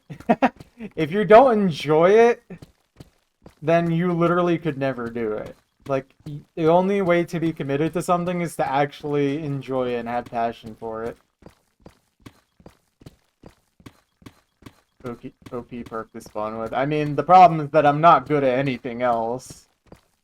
Like, any other game I play, I'm actually, honestly, really bad at. Or, like, mediocre.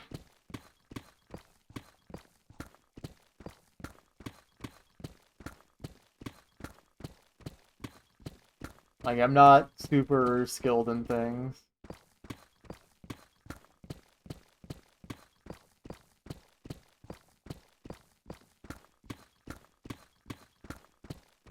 Okay, but see, when it comes to Osu, I could have been so much better had I had the same effort level into actually skill grinding than I did score farming. It's just the problem is that I didn't have that ability.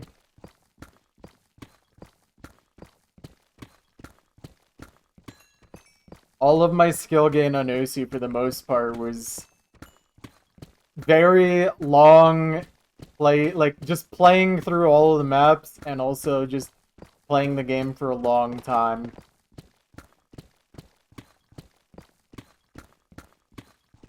I think flow aim is definitely my best skill set, at least in terms of actually potential high PP plays.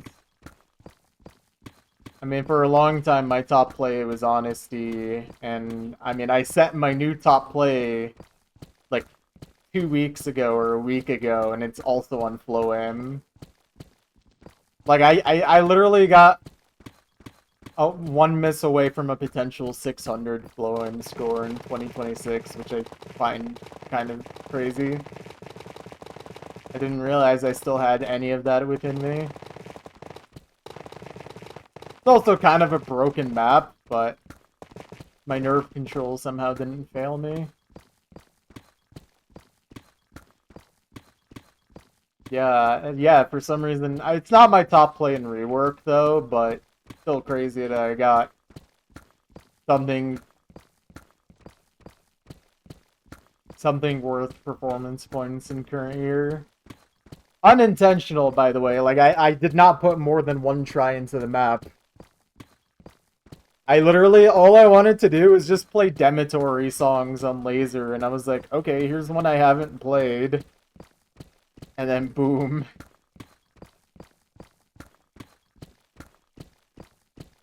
Yeah. I mean, it did help that I did play a lot of Score in recent weeks because of Score Camp, but...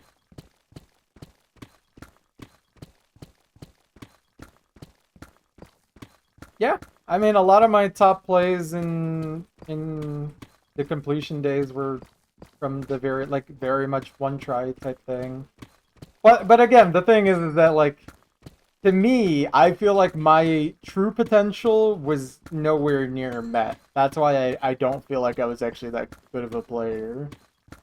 I really think had I had the same mental fortitude, if I had the same mental fortitude for skill farming as I did score farming, I actually could have like been at a very much higher position in that regard. But I just never really had that. I'm very casual when it comes to playing harder maps. There'd be times where I tried to push myself, but I never really pushed myself. Not very often. Not often enough to actually make a huge difference, anyway.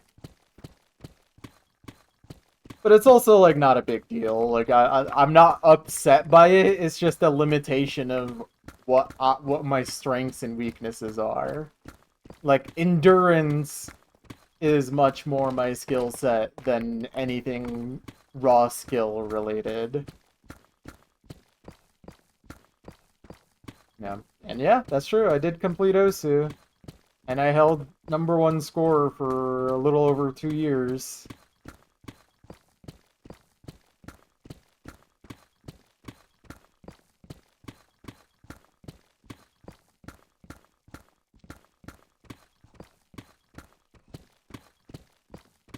I mean, there's a lot more people that score farm now than even when I completed Osu. Score farming really became popular in the last couple of years, at least compared to before that time, especially when PPV2 was introduced. Score farming basically was dead for the most part.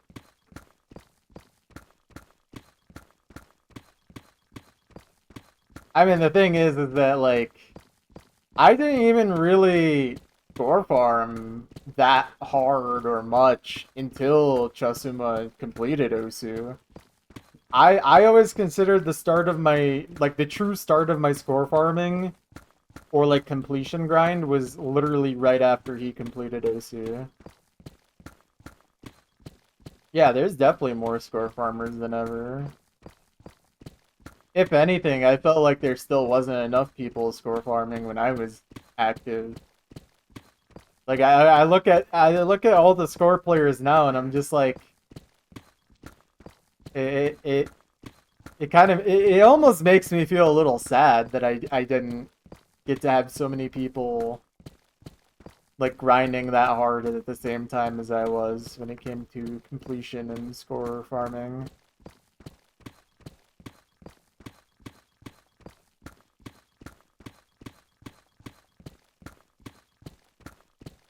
I wouldn't say that laser made score farming more boring. I think the problem is that score literally isn't consistent between both clients. That's the real problem. Because if laser scoring was just like how it was on everything, including on both clients, it wouldn't be a huge deal.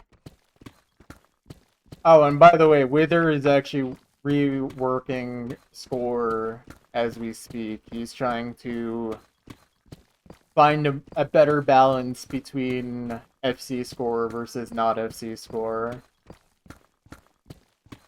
And one of the changes he's making is actually making FC values on laser be way closer to stable. Because currently on laser, if you FC a map, then you get a lot less score than you would on stable in almost every case. Epi is literally never going to implement that. The current scoring on laser is quite literally what Wither made in the first place. So that's not true. There is a very high likelihood this would get implemented. And by the way, this is only really a change to the classic scoring on laser. It's not actually a change to mod multipliers or anything.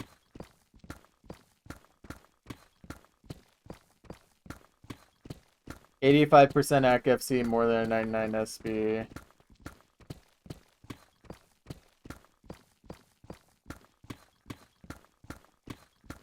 I don't know. I do still think FC should be worth a little bit more. But at the same time, like the way the laser scoring works and the like new score that Wither is working on, I do find it very interesting to make high star maps actually viable for score farming.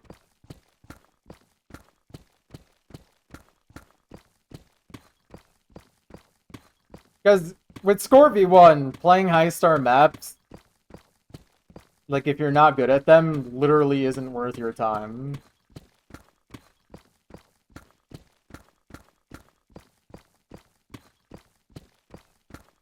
What's up, Grill? How you doing? Yeah. I mean, the problem with Score ultimately is the fact that there's two scoring systems.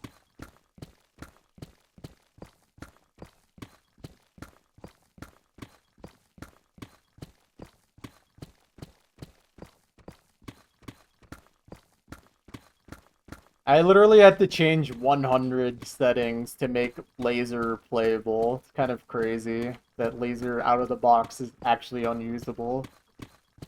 I think that's still a valid criticism.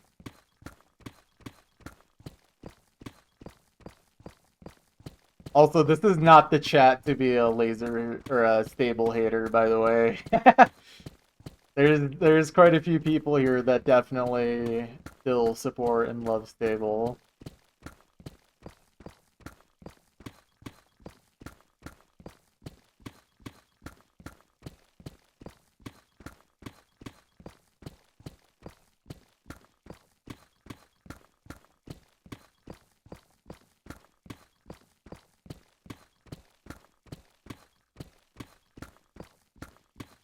They are wrong. I mean, I feel like we can agree to disagree on this. Like, there's not actually anything really wrong with stable. You know, the only issue stable has is the fact that the developers gave up on it. Oh, and no luck. But, like, again, that's kind of developer problem more than anything.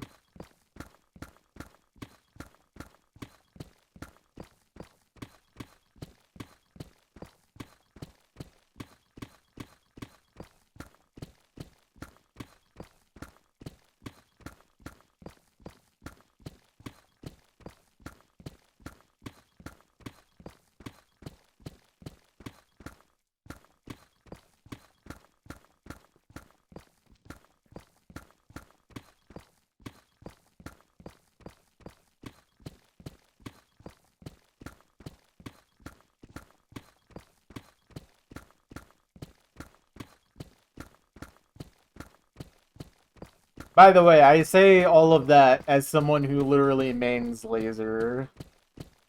Like, I actually mainly play laser now.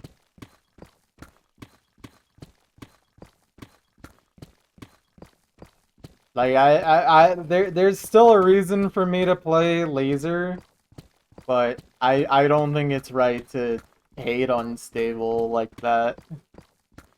Like, there's certain aspects of stable that are just straight up better than laser to this day. I mean, song select UI is kind of a no-brainer. Same with score screen. It's actually crazy how much worse both those things are on laser still.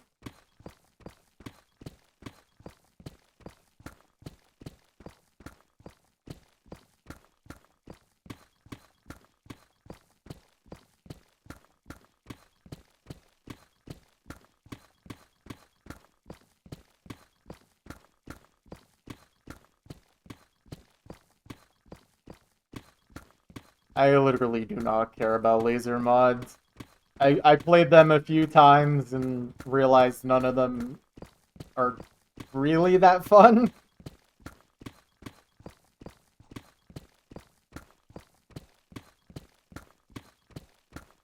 But I'm also not really much of a gimmick player, so like I don't even really like hidden or flashlight or easy.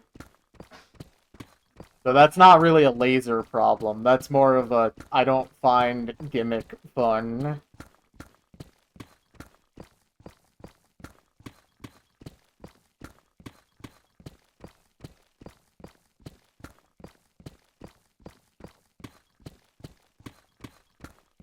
I mean, to be fair to Peppy, I don't think he really even asks that question anymore. I don't think he really, like, even cares that much if you don't play a laser.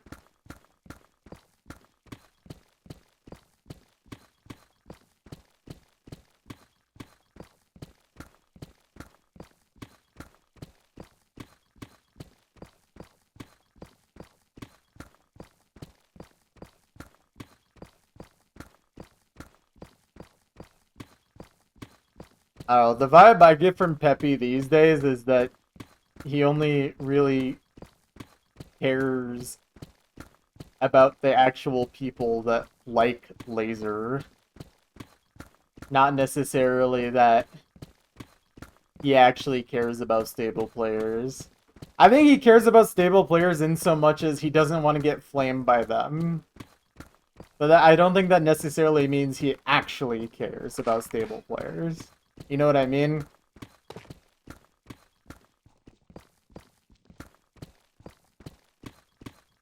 Maybe I should say he doesn't care for stable players in a positive way.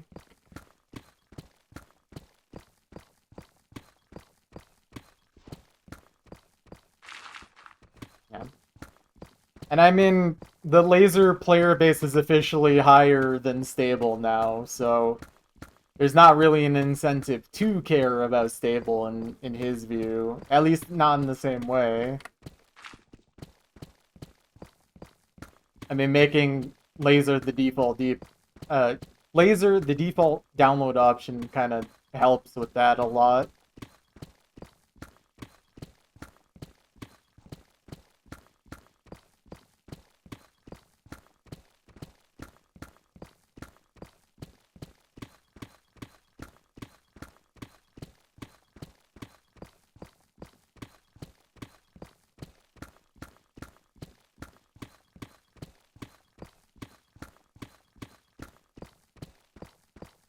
I will say, after the mod multiplier change finally being implemented, I'm definitely not as much of a laser hater as I used to be. I mean, they did finally address the most egregious part of laser by far, in terms of, like, a score player.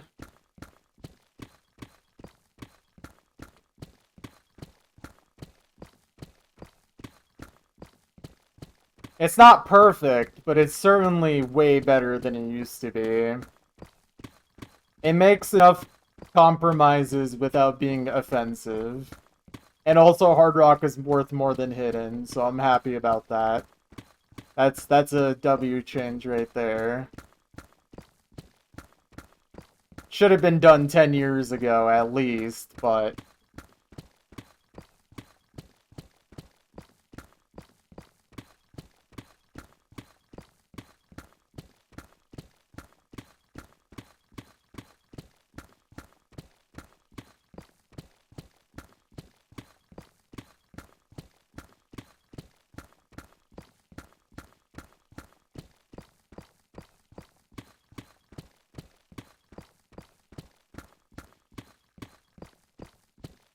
one of the last things that's really making it hard for me to actually want to specifically score farm is the fact that the score leaderboard is still currently mixed instead of converting every score to one single score system.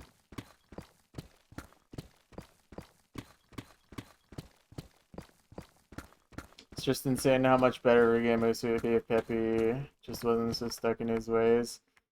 I mean, I don't even think just stuck in his ways. He also just is completely ignorant to the player base that isn't the lowest common denominator player. He was very much unaware, and to some extent still is unaware, about what the most active players in the community really wanted from Osu. The most dedicated players, I should say. Like, I'm just gonna throw this out there. When they first implemented the 0.96 score multiplier, they certainly didn't ask opinions from, like, actual score players on that. I was never asked. I don't know anyone who was actually, like, a score player who was asked. At least this time, when they did this, like, mod multiplier survey, they got Maklovitz, which helped a lot. That certainly was better than nothing.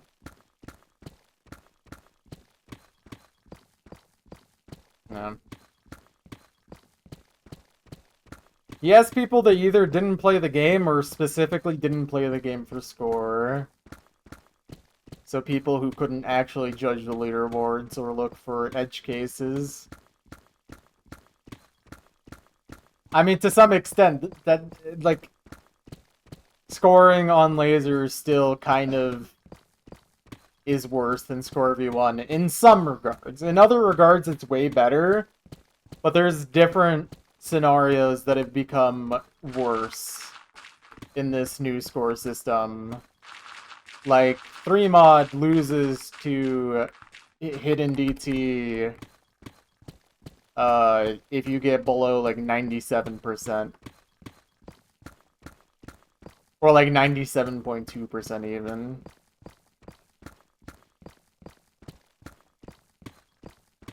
So that's still not ideal, but I'm not a 3-mod player, and most most score players are also not really 3-mod players. So it really only affects like leaderboard players, which already leaderboard players literally don't care about laser anyways. I mean, honestly, the people that got screwed over the hardest by laser, unironically, were #1 farmers. Or just leaderboard farmers in general. Like, if you played only for leaderboards, laser literally killed your motivation. There's so many leaderboard players that literally have, like, semi-quit or fully quit because of laser.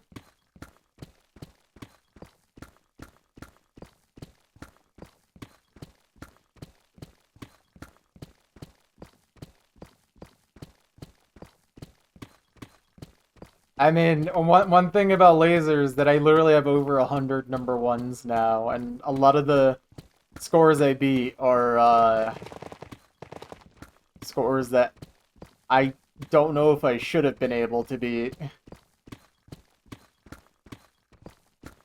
Yeah, there's more laser players than stable players now.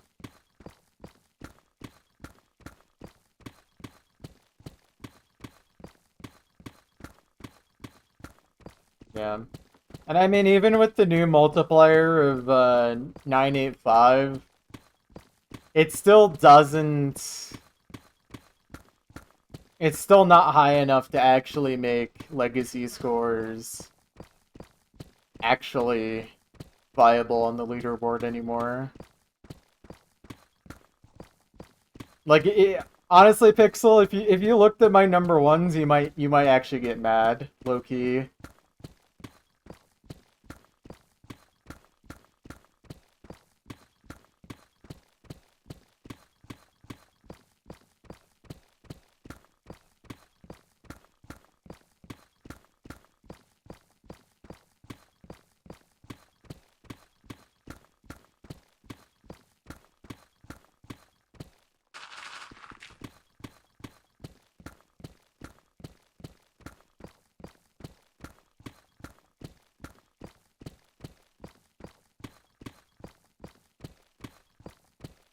I think part of the problem with letting something like rate adjust be a ranked mod is the fact that there was so much time and legacy and scores set with 1.5x speed, aka DT, that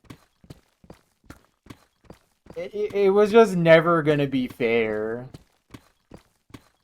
by the time it was implemented. And I'm not really sure how you ever could have rectified it. Like, the only solution would have been to introduce this something... Like, introducing rate change way earlier in OC's history.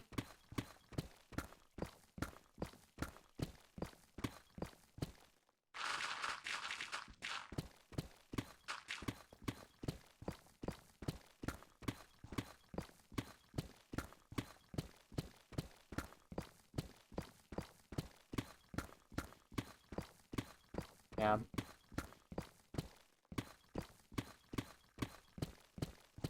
I'm sure people thought of the idea to go beyond DT speed pretty soon after DT was introduced.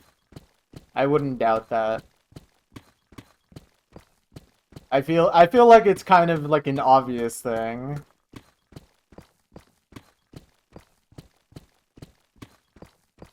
And yeah, Pixel, I am aware that they pretty much didn't touch Scorpio 1 for that reason.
I'll just say this. Like I just can't be heated about Laser like I have been recently anymore. Like everything that's happened can't really take it back anymore at this point. Like the ship has sailed long ago for this argument, I feel at this point. I feel like the best course of action at this point is to force Peppy's hand to make Laser as good as it possibly can be, rather than focusing on Stable any longer. Not because I want Laser to be the new climb, but because that's the reality of the situation. We are not gonna get more features than Stable.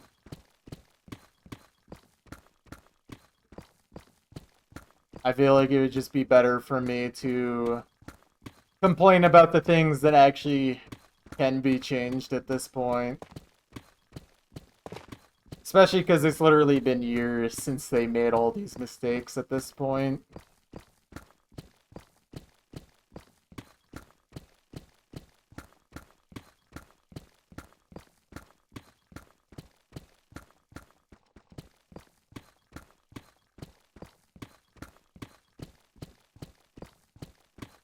Well, yes, I do agree that having two clients that are this different but technically count as the same game, it just wasn't the best idea. I really think not that I really would have wanted this, especially back when Laser first became a thing, but it probably would have been better to just cut support for Stable earlier on rather than keeping it alive.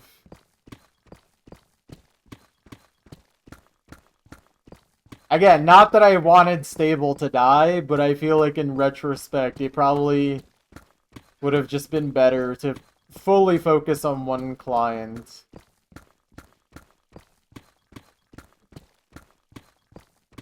Yeah, I mean, it's not even the fact that it came out unfinished. It's like it came out when literally nothing was done, basically. Like, you couldn't even submit scores on it until 2023. Or 2024, even, actually. I think it might have been 2024. Yeah, actually, it was 2024. Because I remember thinking, wow, I'm really going to complete Osu before I can even submit scores on Laser. That's hilarious. And that's exactly what happened. I was actually afraid that they were going to release Laser score submission before I completed Osu. Because I joked so often that they were going to release it after.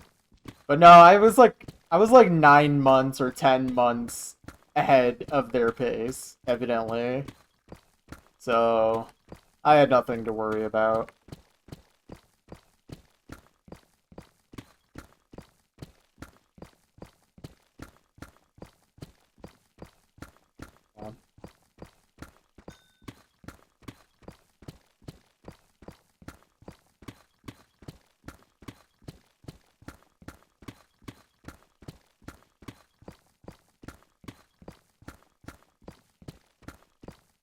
Right. Okay. Well, I think for some people who might not know, Laser literally came out in what, like 2017, and you couldn't submit scores for like 7 years. Like, yeah, of course that's what people meant. Like, why would you want to play on a client where you can't even submit the scores on like onto leaderboards? It's like most of the game.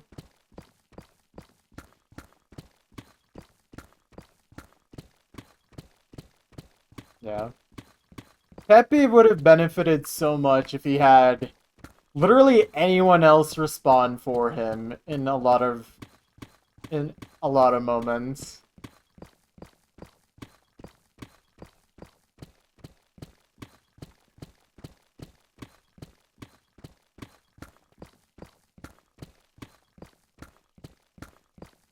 Less than 100 plus. I mean, the thing is that, again, Peppy doesn't even understand that people play for leaderboards. He literally didn't understand why people cared about number ones.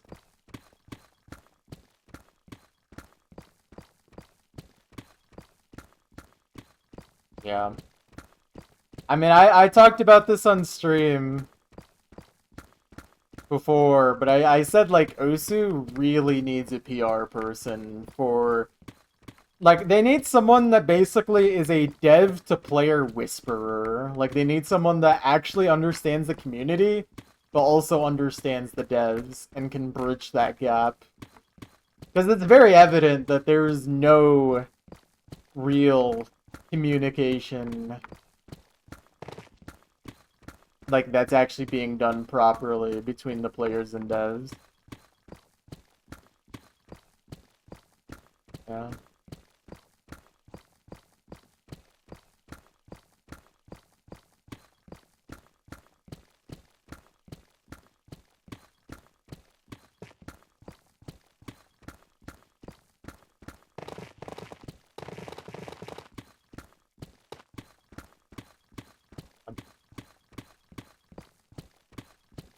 Yeah, but the Osu laser videos are made by Pishyfat, who already was Osu Goat anyway, so that's still not Peppy. And also, Pishyfat does some edits on Peppy that are low-key disrespectful, and it's really funny. Like, turning his forehead into a white screen for text was really good. I really liked that. His stupid bald head. Oh, man. Get discarded, idiot. That one was an all-time... Like, that's so good. Legendary moment right there.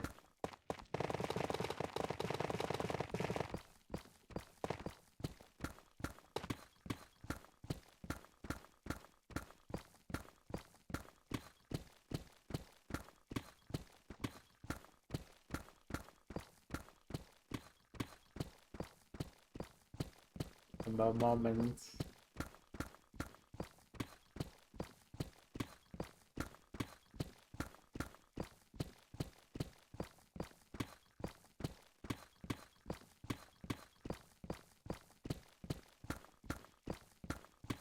Maybe I should give you my laser settings, Pixel, because I had to mess with like 50 different settings, it felt like, to get laser to not be lag spike hell.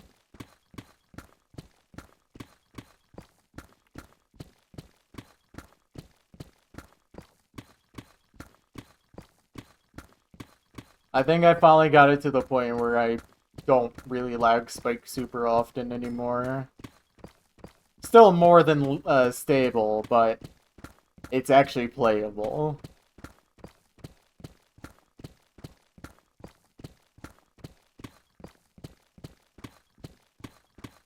Because I think you were talking about having performance issues. Again, I still find it crazy that, like, laser out of the box is actually kind of unusable, though. Like, stable really doesn't have that issue.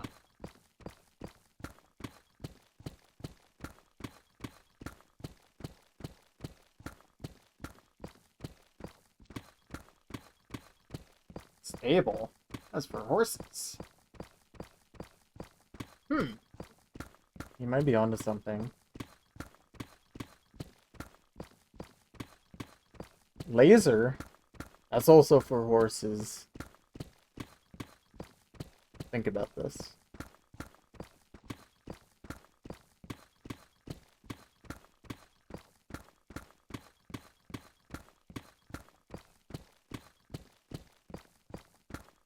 Blue Factory!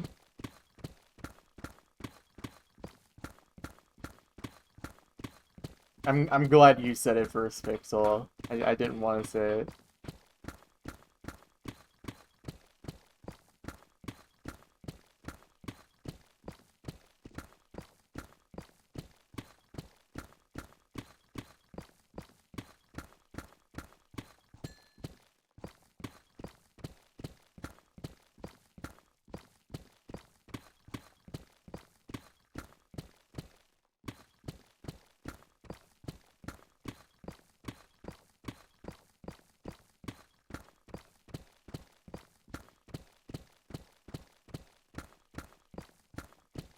I have no idea what you're talking about.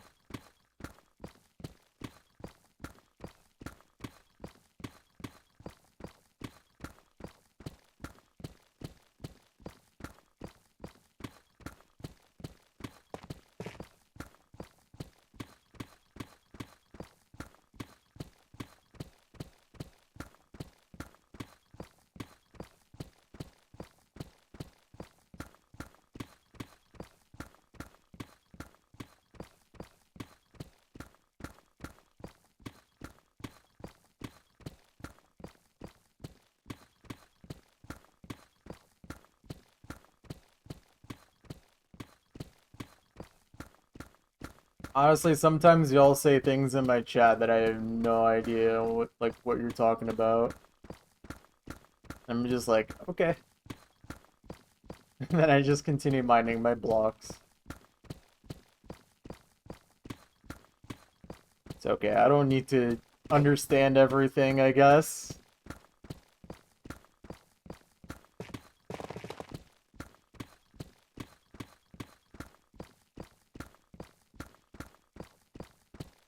Look, I'm just a guy. I don't know what anyone expects from me.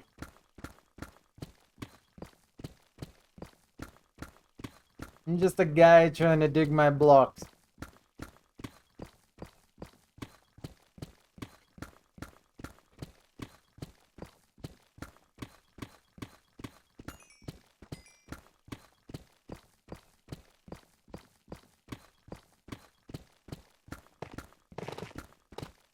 Anger alerts.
I guess it's official. You become a grandma now. No more Usu skill for you.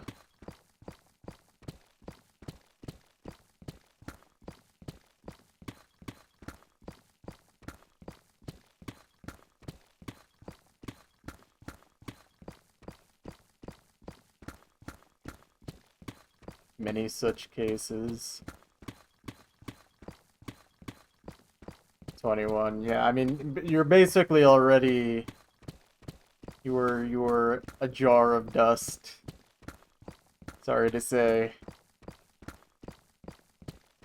Don't even ask what I am.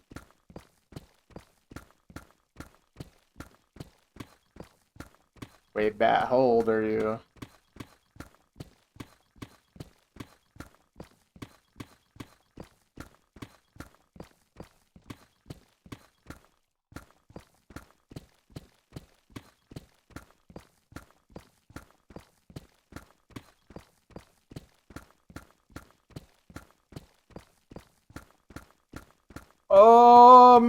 You were born in 1948. I hope I was close.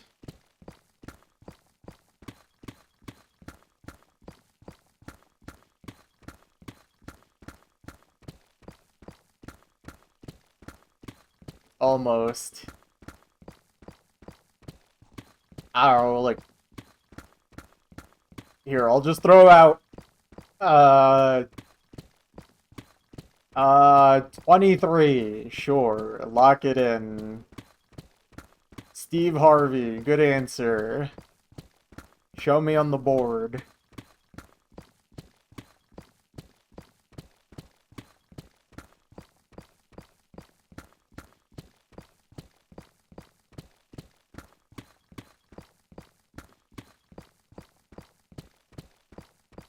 Why is there so many 2005ers in here? What the heck?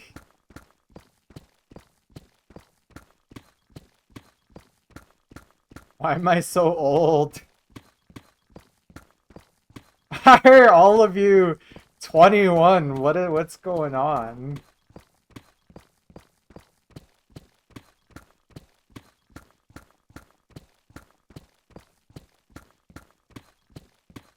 Man. Y'all are making me actually feel old now. I can't believe I am now 27. I basically should already be dead.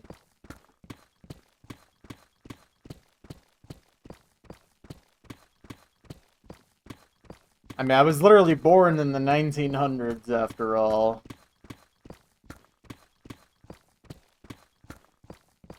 Good job on aging past the US life expectancy, true. Oh man, it's gonna be crazy once we see age life expectancy to drop by like 20 years. It's true. I'm what they call the oldest person ever. Many people are saying this. Yeah. But yeah, everyone here is everyone here is too young.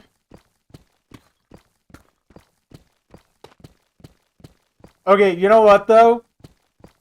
It's actually because everyone in here is at least in their 20s. It just makes it anytime an actual child joins the stream so much more obvious. I don't know what it is, but children literally type so different. Every single time someone who's joined the stream and typed really weirdly, it literally has been someone who's 12 to like 15 or 16. And one of them was definitely 12, because I think they literally said they were like almost almost Twitch age or something like that. Yeah. The only other answer it could be is literally someone who's like Eastern European or something. But for the most part, it's usually just children.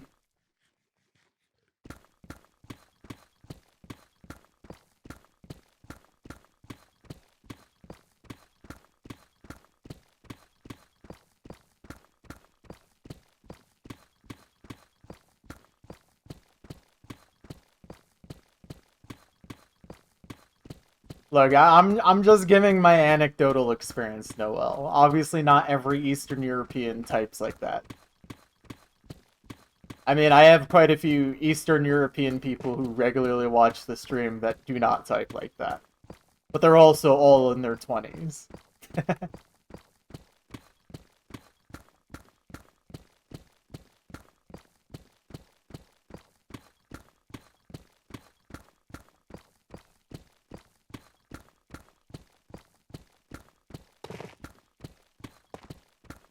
You're chunk digging, this is true. Hello, bad player 817.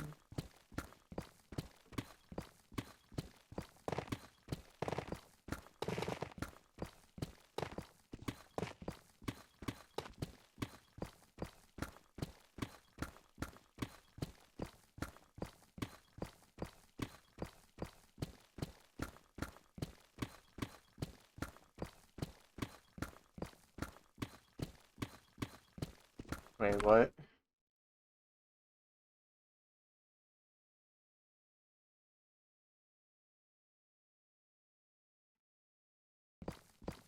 Okay, we're good. Yeah, is there anyone here that wasn't born between 2004 and 2005?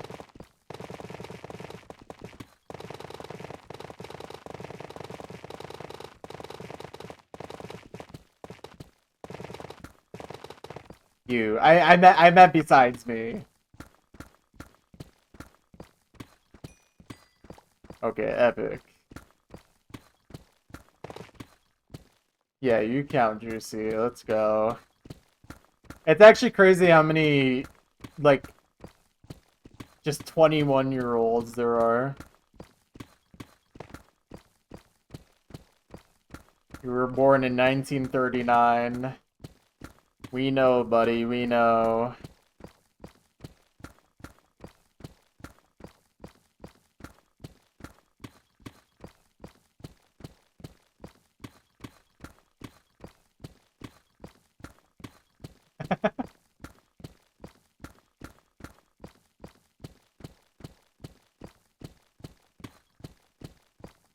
Look, 90 and 27 is fine, right, guys?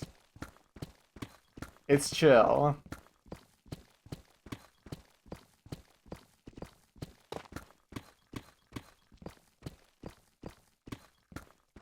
My bad, my bad. Presidential level age gap, true.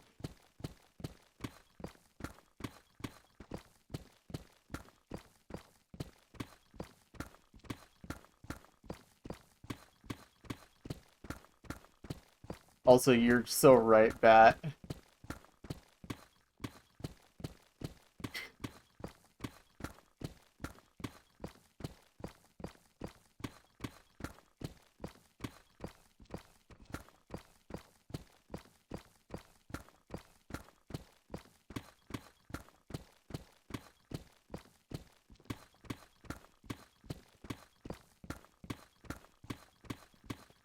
Also, age gap is not even the reason I'm a problematic streamer anyways. We all know the real reason. I don't even need to say it. We all just know.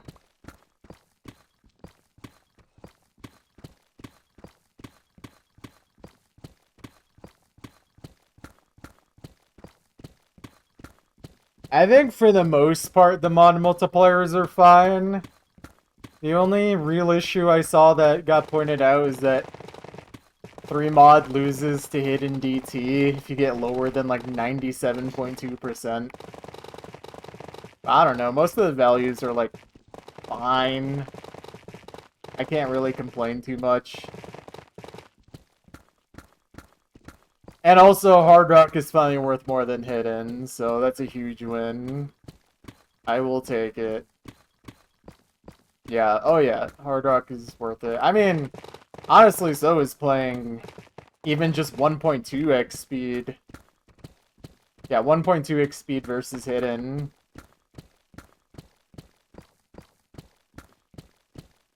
That's also true. Yeah, easy is worth playing for leaderboards. Like, you can actually get onto leaderboards with easy.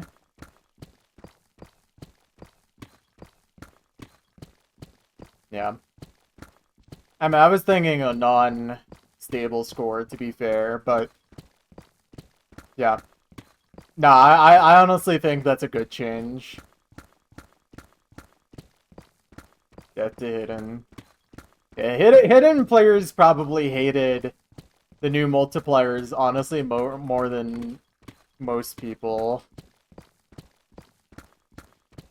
And honestly, deserved. They've been beating Hard Rock scores for so long. They don't deserve sympathy anymore.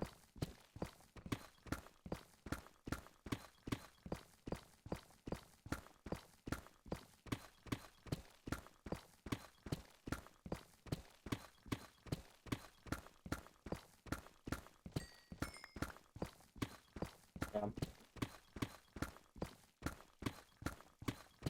But yeah, honestly, like there's definitely cases where scoring is kind of worse than Score v1. But there are cases that, one, they don't really affect me, and two, like they're even like still debatable. Like really the core of the issue is more that Score isn't more dynamic when it comes to things like AR and OD. But honestly, I think this was the best they could do without making literally everyone upset. Or like upset to a uncomfortable degree. I don't think there was anyone that was fully like, wow, all of these values are awesome. But I think most people are like, this is fine. We can live with this. Especially for now. And one thing that did make me think that, like, it's not even something to worry about too much is that, like, I think in the laser video they said something about possibly being able to change the values again in the future. So I think we're chill. Like, it's fine. It's fine if it's not perfect on the first go. I don't know anything about Mirror. I've never used Mirror, but yeah, I'm glad rate change was I think rate change is in a fine spot. Honestly, I will say if there's anything that could be slightly buffed even more, it is DT, in my opinion. But like not by very much. I like if DT was 1.25 instead of 1.23, I think that'd be fine.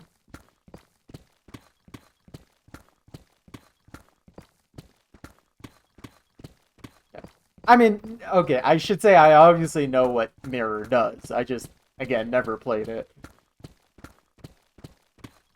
I am very much aware of what Mirror is supposed to do. I've just never needed a Mirror mod, maybe is what I should say.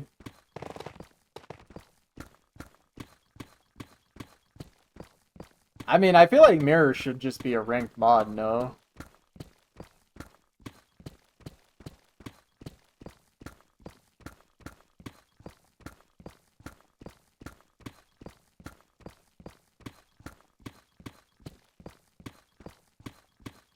Make Mirror a ranked mod and suddenly there'll be a lot more FCs on the Big Black.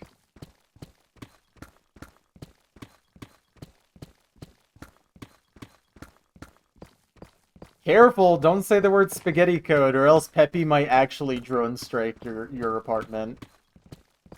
He actually still gets upset about people calling it spaghetti code, by the way. And I think that's the funniest thing ever.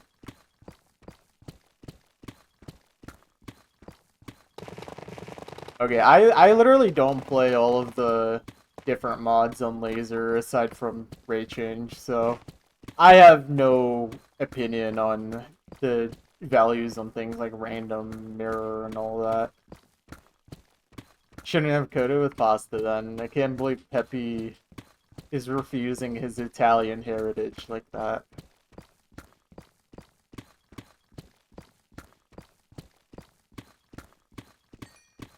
True. I mean, there was that one time where Vex ASS the Big Black 4 times in a row without any retries. I still think that's absurd that he did that.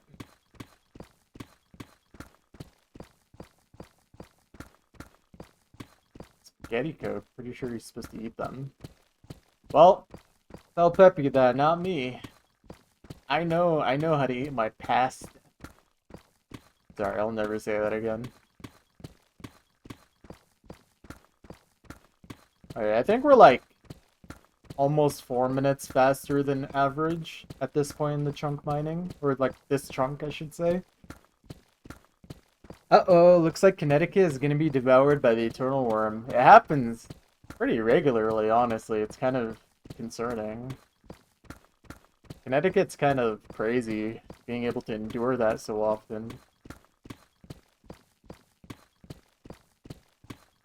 Vaxay training regimen, 5 reps of the Big Black No Mod, 5 reps of Big Black Easy Hidden, 5 reps Big Black No Fail DT, 1 rep of Big Black DT, go until failure.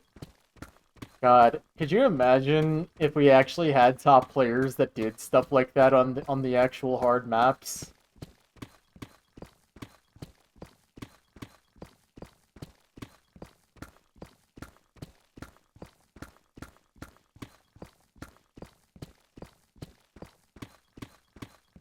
Yeah. Honestly, Kush was literally exactly who I was thinking of. And to like a lesser extent, players like Ruruchi. I mean, Ruruchi was basically like, how about I put 2 billion reps into the Big Black until I perfect it?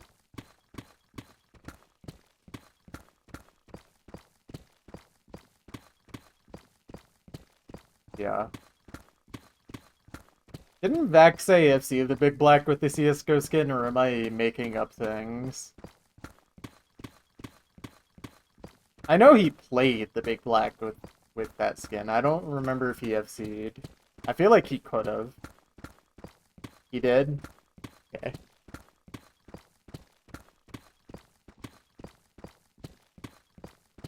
Honestly, he should have played it with CSGO skin and flashlight. I mean, maybe he did, for all I know.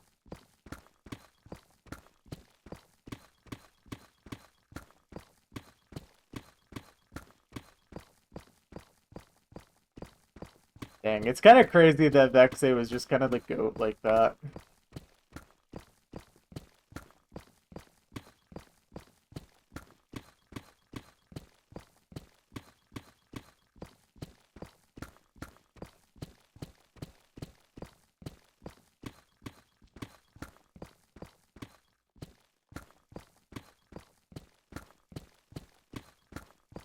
I think the problem is that there's not actually anyone good enough at both Flashlight and that map that actually wants to put in the effort. Like, obviously Vexay had potential, but he never actually really got super high combos on the map with Flashlight. It was more of a muscle memory mod for him rather than actually memorizing the map type thing. Yeah, but Nero didn't care to. That's the problem. It's either someone is good enough at Flashlight and doesn't want to actually bother, or just anyone who can easily FC the map doesn't care. Or isn't good at Flashlight anyways. Or there are a lot of good Flashlight players that also just aren't really good enough to play the Big Black anyways.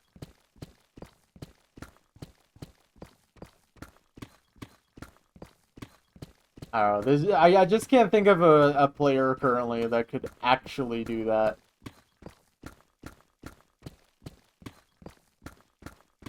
Or rather, that could do it and actually would do it. That's the magic combination you need. Because like the Big Black is kind of an annoying map. It's iconic, but it's also definitely annoying to try and FC. No, because low skill users only really good at like flow aim type maps. I mean, the Big Black doesn't have that much flow aim. It's basically the end.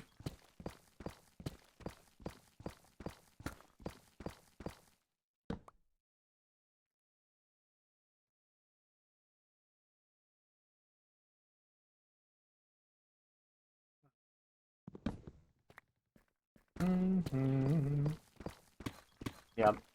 I don't know. Honestly, I'm just waiting for a DTFC. That's really more of the score I want to see in my lifetime.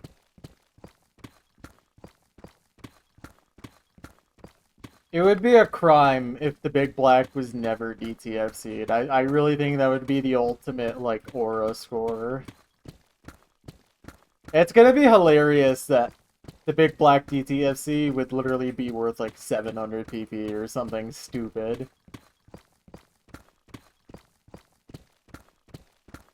Okay, maybe not that low, but I don't even know if Big Black, like, what would like a 96% FC on the 96% DTFC on the Big Black be worth?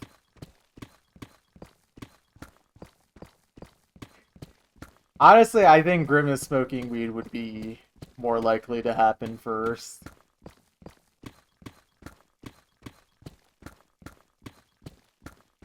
Thank you for the raid. Welcome. How was your stream?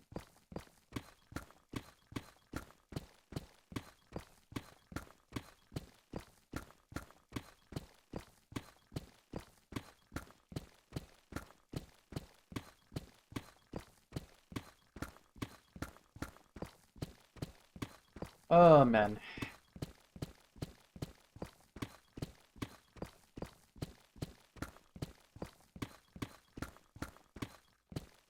Also, like, I know that you say it's 6.6 stars pixel, but, like, Big Black is a hard map for that star rating. A lot of the flowing maps he plays are higher star than that, and they're way easier than Big Black to FC. And again, the Big Black is a very different map from the types of maps he flashlights.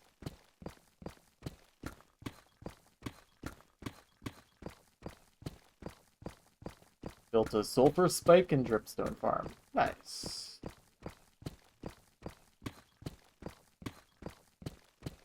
If you want a dripstone farm that's probably not as efficient, you should just mine a really large hole in your world.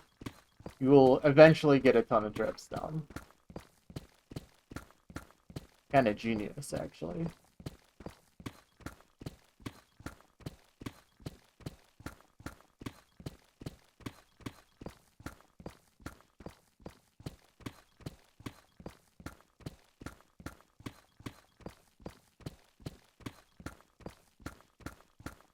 Are you digging this many chunks? Because I want to.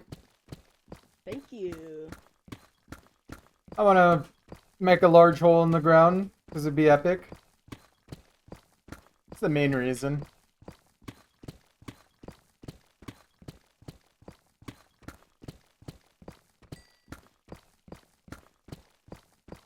I think we're just gonna have to agree to disagree on that, Pixel. I really don't think the Big Black is easier.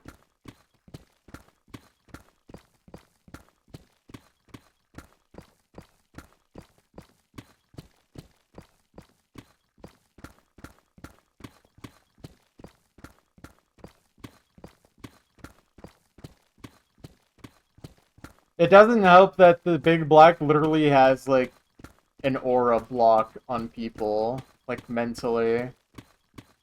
Like, the sheer aura of that map stops people from being able to set the best score possible on the map.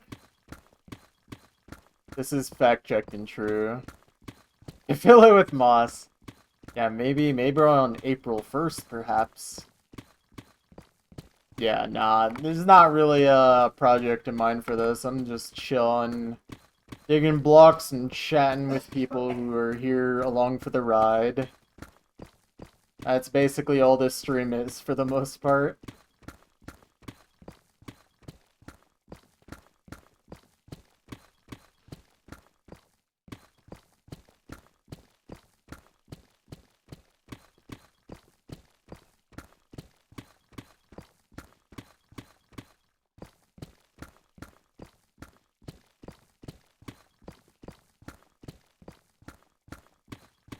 That's okay. Honestly, a lot of times I end my stream, I kind of just raid and be like, okay, bye. So, that's okay. You have a good one. Get some rest. . . . . . . . . . . . . . . . . . . . . . . . . . . . . . . . . . . . . . . . . . . . . . . . . . . . . . . . . . . . . . . . . . . . . . . . . . . . . . . . . . . . . . . . . . . . . . . . . . . . . . . . . . . . . . . . . . . . . . . . . . . . . . . . . . . . . . . . . . . . . . . . . . . . . . . . . . . . . . . . . . . . . . . . . . . . . . . . . . . . . . . . . . . . . . . . . . . . . . . . . . . . . . . . . . . . . . . . . . . . . . . . . . . . . . . . . . . . . . . . . . . . . . . ..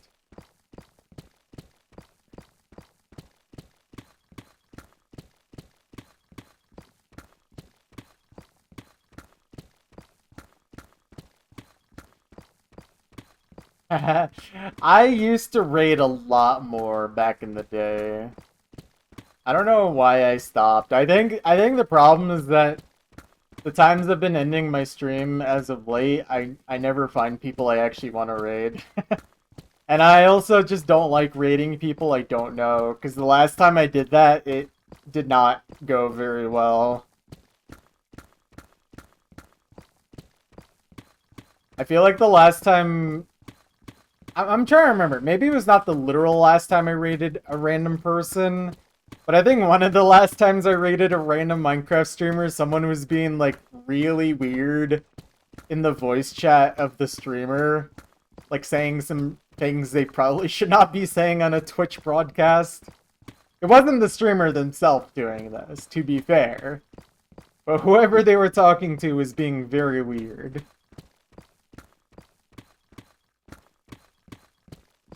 That's all I'm gonna say. He might have been there for that pixel.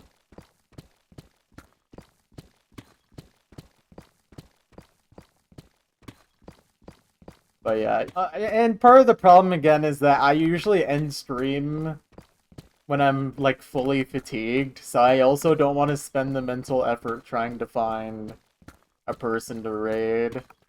You know what I mean? Again, I'm not doing myself any favors in trying to build up community and audience reach. But I also don't really care to do that anyways.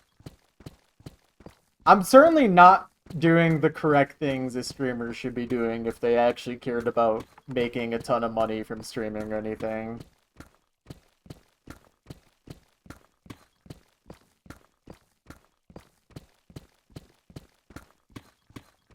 I mean, you guys can recommend people, just there's a very low likelihood I will listen. I think that much is fair, I think.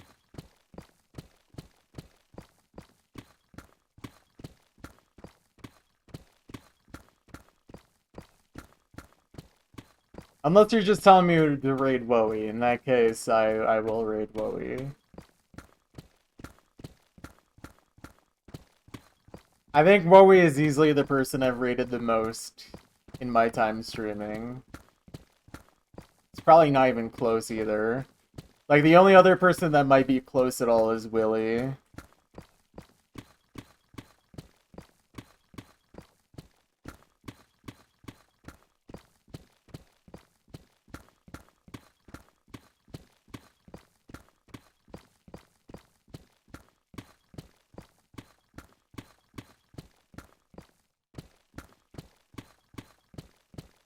We are a Willy positive stream here. That didn't really come out the way I wanted to, but I'm gonna stand by it.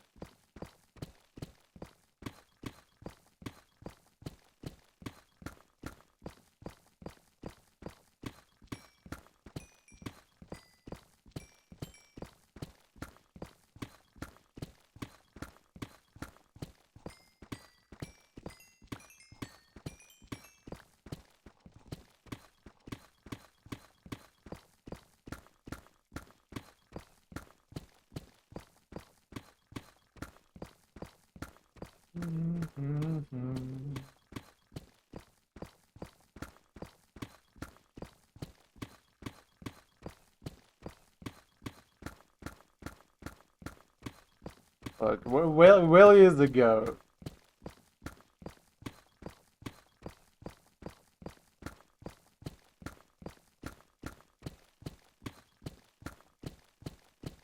I mean, I'm closer to Wowie than I am to Willy, like, in terms of friendships. I mean, I literally met Wowie in person. But Willy is a GOAT. He's a 2013 Cookiesy Glazer like I am.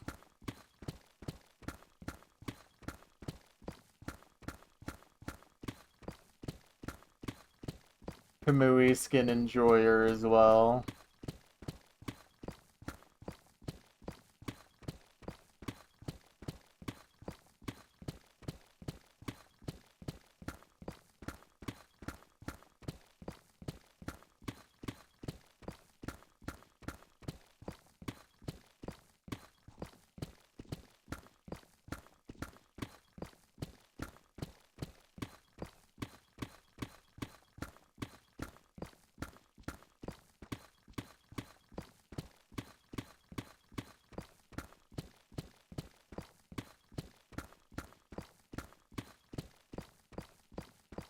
I don't really have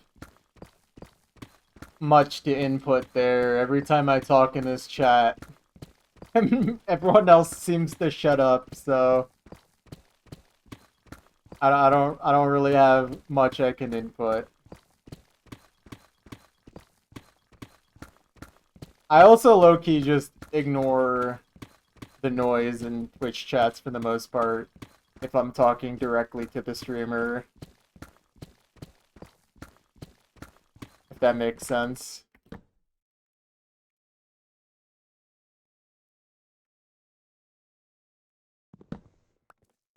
I'm not one to really talk in a Twitch chat where other people are actually talking about things. I'm also just not much of a Twitch viewer anymore anyways. I don't really have time to watch Twitch streams, sadly.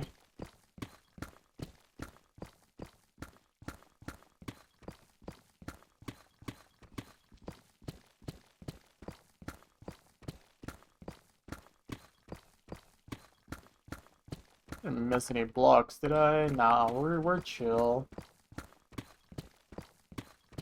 I think this chunk is gonna end up slightly faster than average. Not by too much, but like close to 2 minutes. Or maybe like a minute and a half, we'll see. But yeah, this is good. I'm just hoping this next chunk is not like dreadfully slow. That's the only thing I'm worried about at all.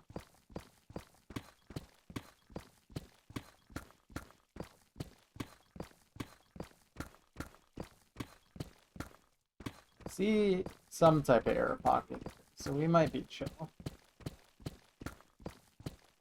We'll see. Okay, there we go. That's another chunk complete. 1 hour, 33 minutes, 36 seconds. No picks broken. How many diamond ore? 3692. So that is 22 diamond ore. And then how many diamonds did I get? 47. And then blocks and deep slate mine, screenshot, punch that in.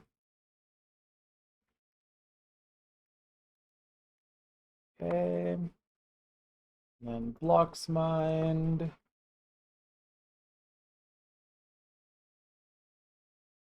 Alright, let's see. What are we looking at? 14.8k blocks.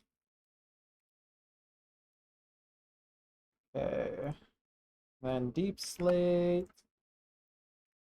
13.2k. Okay, nice. We had 94.3% deep slate efficiency. We were going. Oh, let's update the overlay to 214. Wow. Chunk map as well. Okay, very nice. Alright, there we go. Got that punch in pretty quick. Alright, what do we got here? What's this chunk looking like? Nothing spectacular on the surface, but what do we got down here? Oh, this is kind of fun. Okay. That's not a small amount. It's not super crazy, but that's nice. I like seeing that. Aside from that, not too much going on. Yeah. Alright. See ya, Pixel. Thank you for tuning in.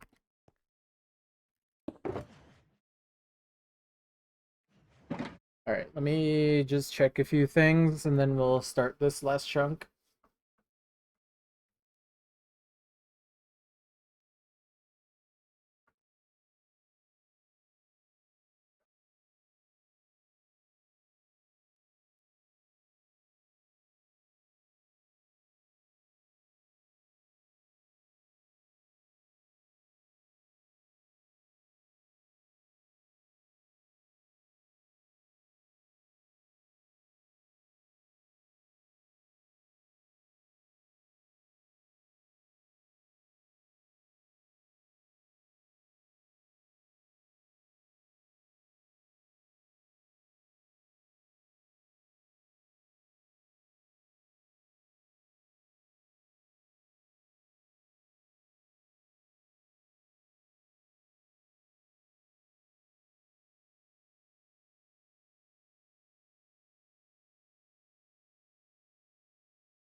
Okay.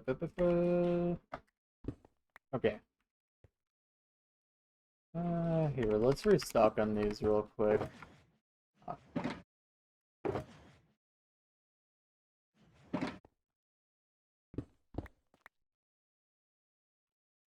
Okay. Yeah, one more chunk. Do this.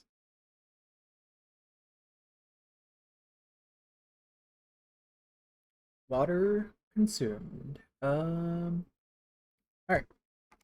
Yeah, let's go. Let's do this. Alright. Oh, sure. Let's start down here.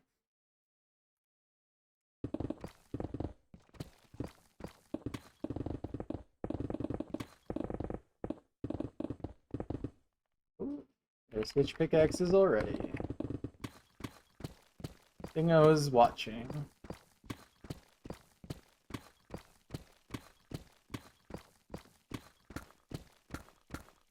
Alright, place your bets. How long is this chunk gonna take?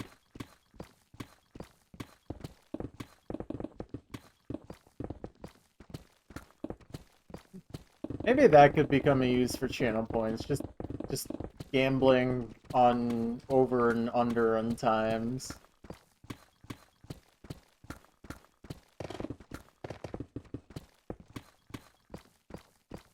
Also, like, I don't know.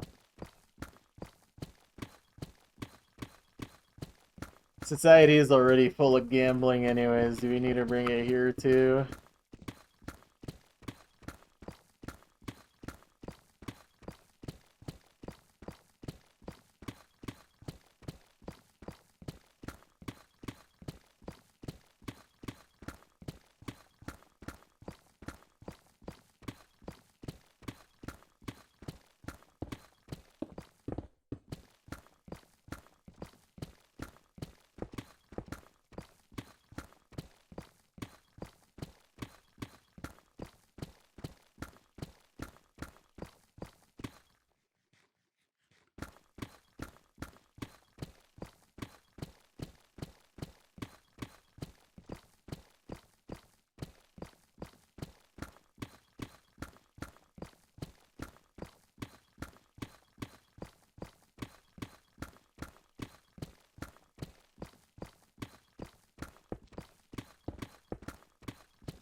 Oh, Omega Banger alerts.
Mm, this is interesting.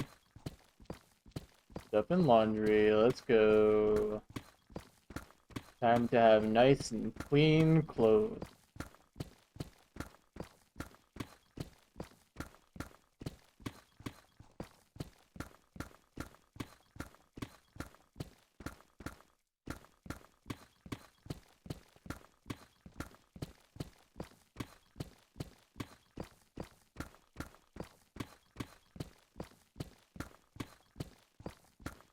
I have no idea. I just know that under the video I'm listening to, it's labeled as Faint and Vila is Vagrant, the song name.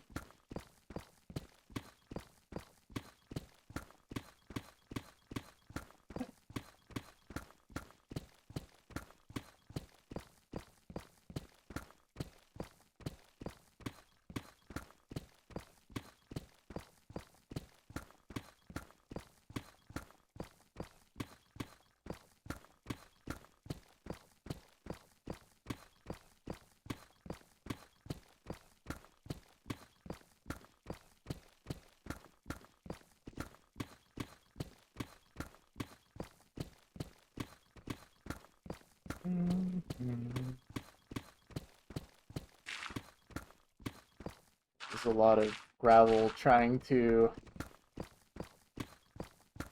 float.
What?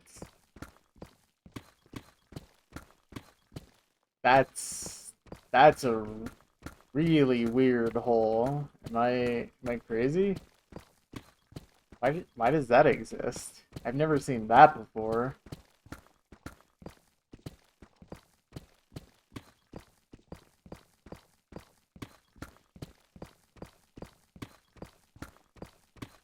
It's kind of spooky.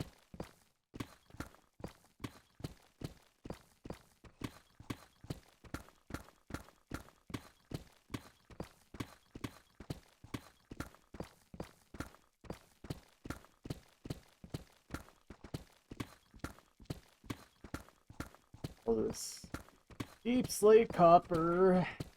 Take this stuff.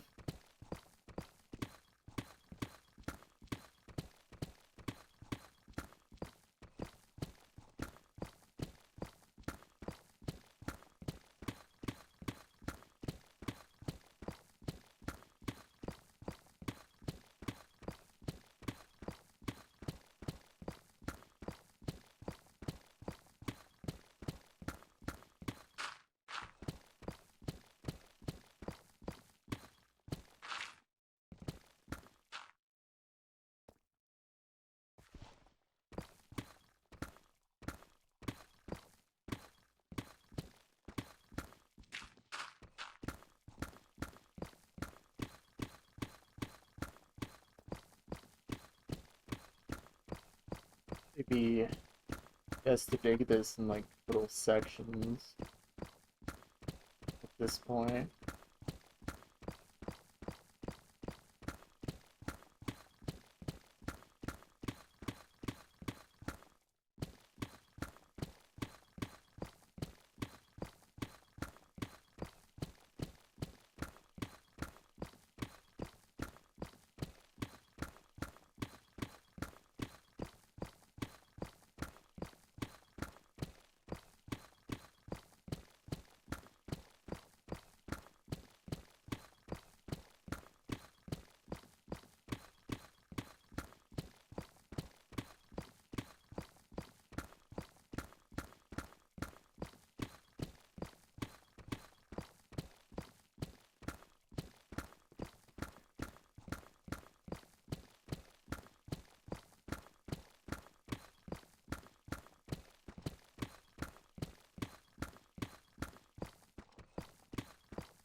Do a muffin. It's nice and nutritious.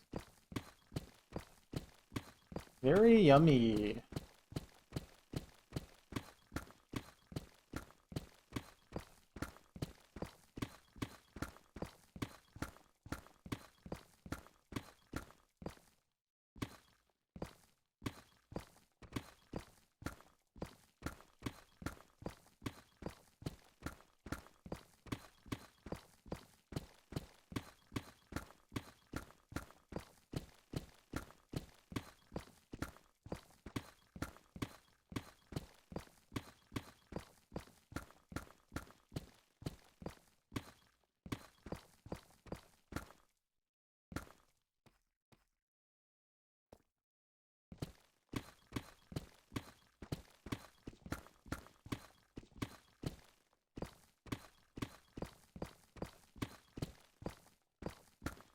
Wow. Imagine still having moss in the chunk. Epic fail. You paid your chunk tax? If we count tool repairing as the chunk tax, I did it at the start of the stream.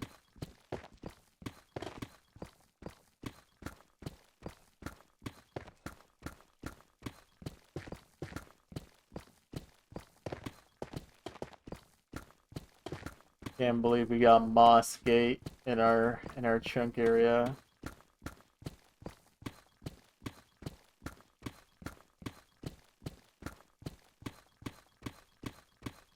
Well, all I'm gonna say, Muffin, is keep your outrage for the moss in the chunk for the last quarter of chunks. You're gonna really be outraged.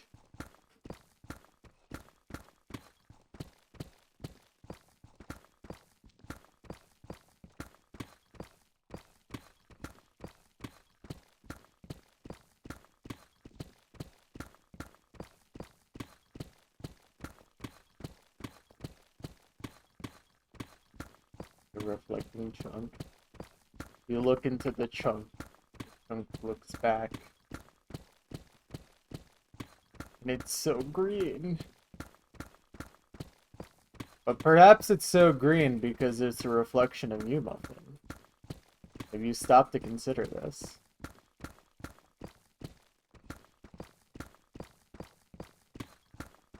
You know, if I didn't know any better, you're kind of looking a little bit like some moss.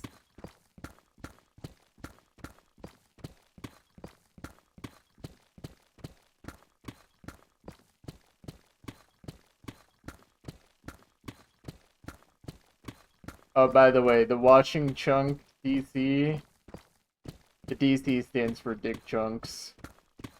Hope that helps.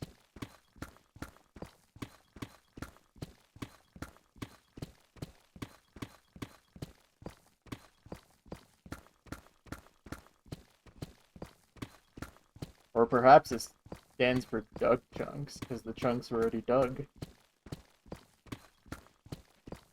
Not to be confused with Dug Dug Chunks, those are something else entirely.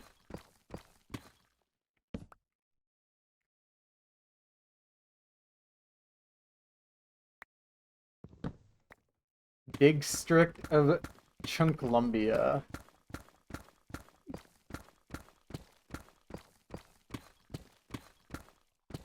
I'll give you a pass on that one.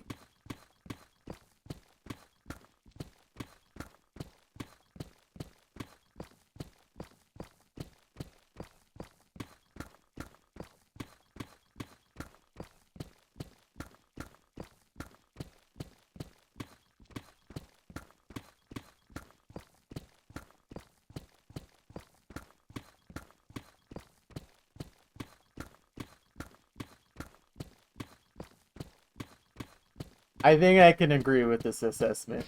Chunklumbia is definitely a stretch, but I do like Dick Strict. That's pretty good.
Okay, I think we'll be like 7 minutes ahead of average, 2/3 or 1/3 of the way down. Pretty good. Yeah, like I thought, the air pocket wasn't like super enormous, but certainly substantial. I mean, there's still a little bit more of it to go even, so. A little more time save yet.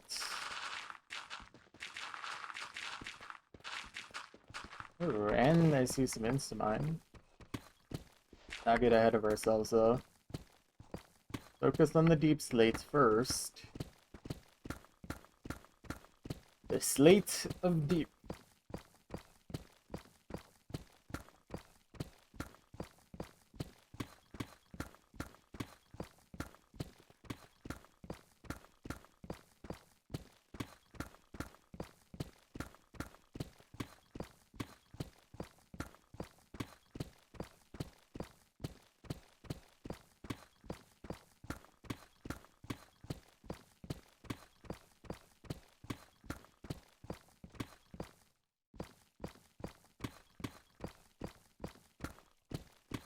Little dripstone down here still.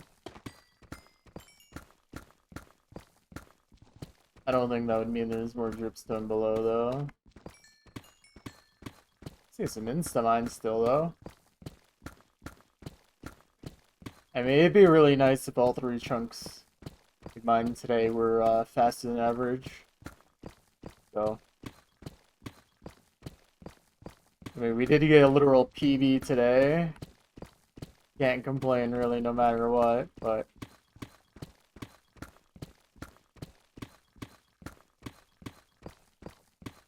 it is getting pretty late for me, so it'd be nice if I could finish this up in the next hour.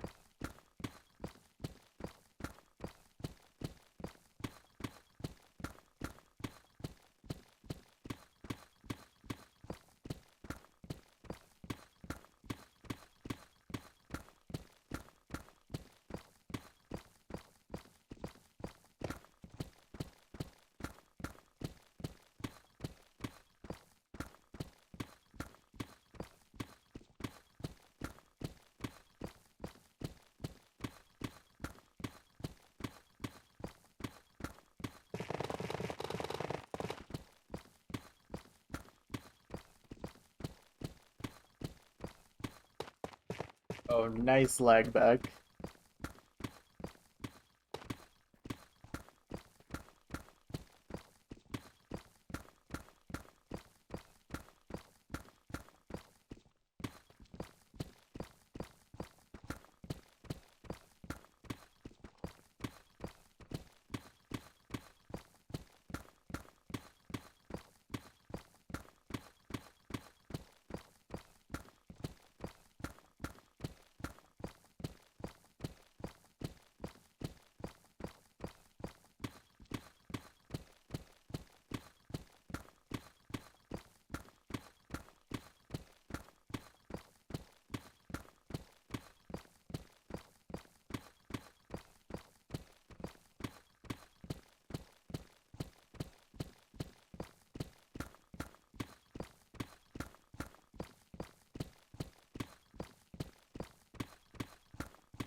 Woo!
Dirt.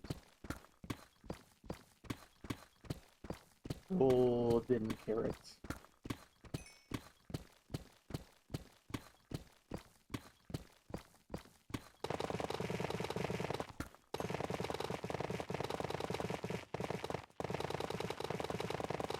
Wow. This is kind of epic, actually.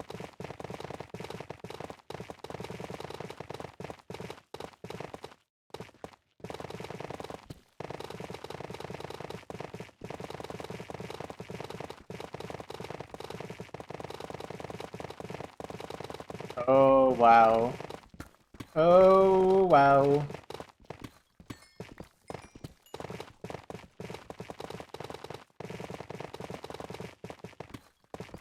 That's crazy. Actually saves so much time, too.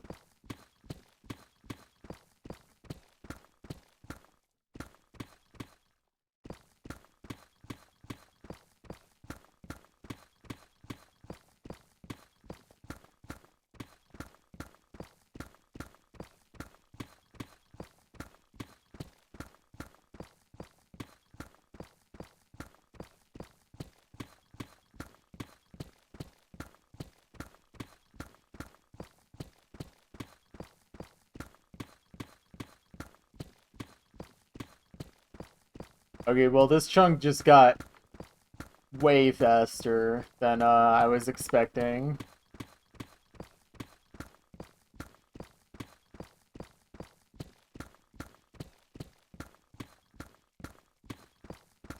The air pocket I got in the first 20 layers, that was like 7-minute time save. Now by the end of this we're looking at another 7-minute time save in just the 10 layers after that. So like 14 minutes ahead of average halfway down. And there's still a little bit more tough even, so probably not that much more to be fair, but still.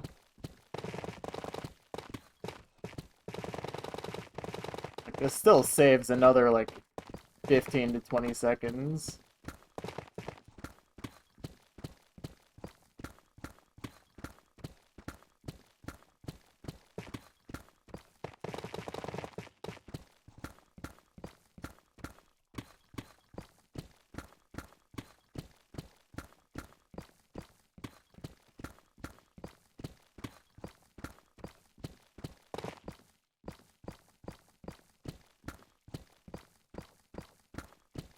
It would be tragic if we ended up with a 1 hour 47-minute time. I hope that's not the case. 2 million obsidian at the bottom waiting for me.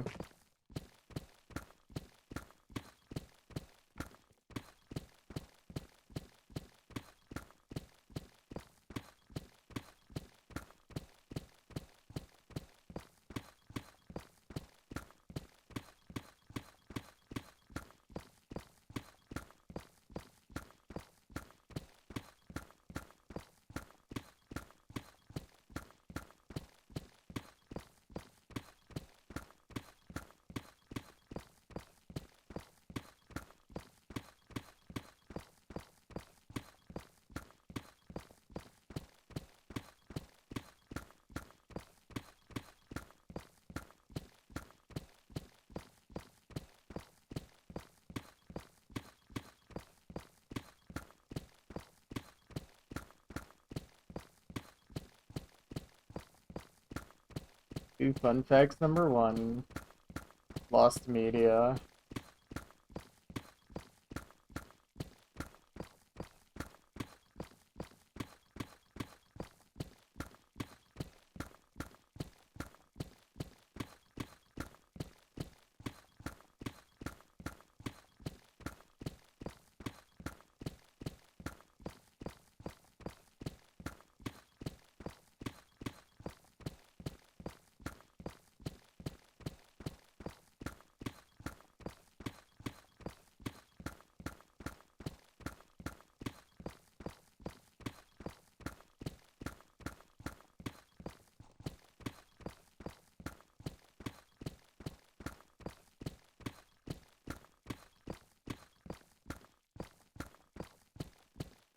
What? Oh. Yeah, I think that was like a lighting bug or something.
Tell me there's even more tough blocks here.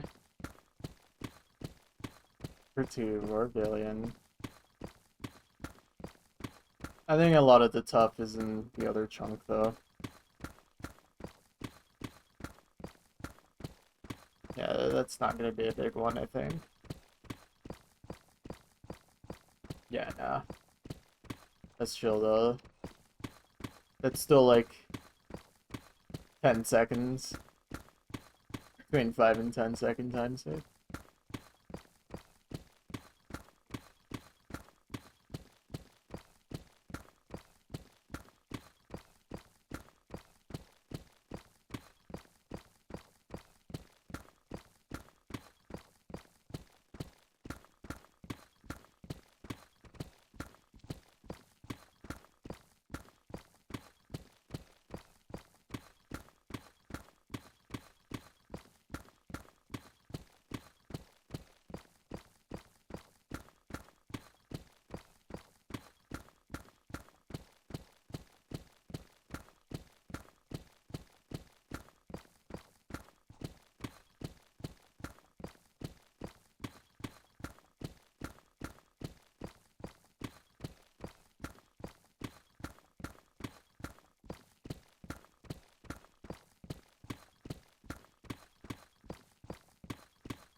Yep, Emmerich got passed again.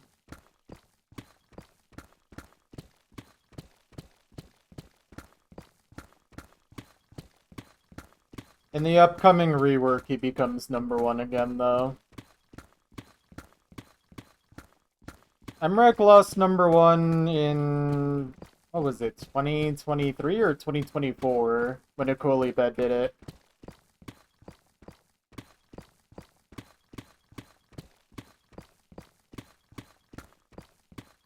Yeah, we have a new #1 Muffin, and he also set PP record of like 2.3k or something stupid.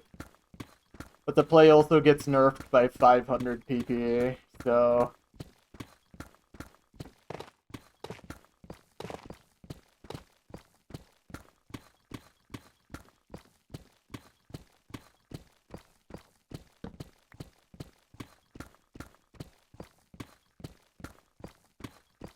Yeah. By the way, part of the reason that map even is PP record is because there's a bug in the PP system that quite literally one singular note made the play worth plus 200 PP. Yeah. So it quite literally only was PP record because of a weird error in the PP system. It's still an impressive play and it's really hard, but it definitely should not be 2.3k, especially because of that. But it's chill because in the rework, Emmerich becomes #1 again, and he has the PP record again. So, yeah, it's chill, I guess.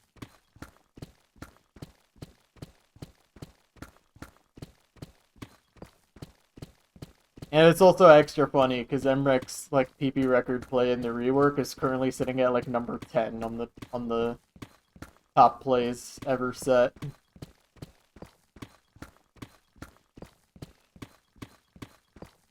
And by the way, the new #1 player, Toro, like, he is a very insane player.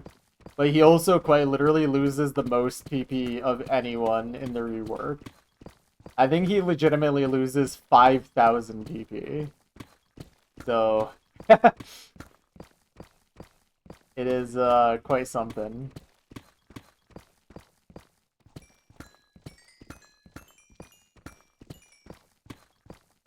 Yeah, it might actually end up being the biggest loss of performance points by a single player ever.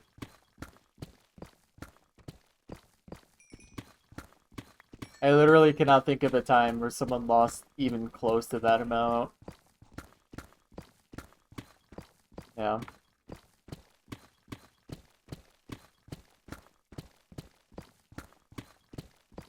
I mean, the meta is pretty speed heavy if your name isn't Emrek, at least at the literal top 10 level.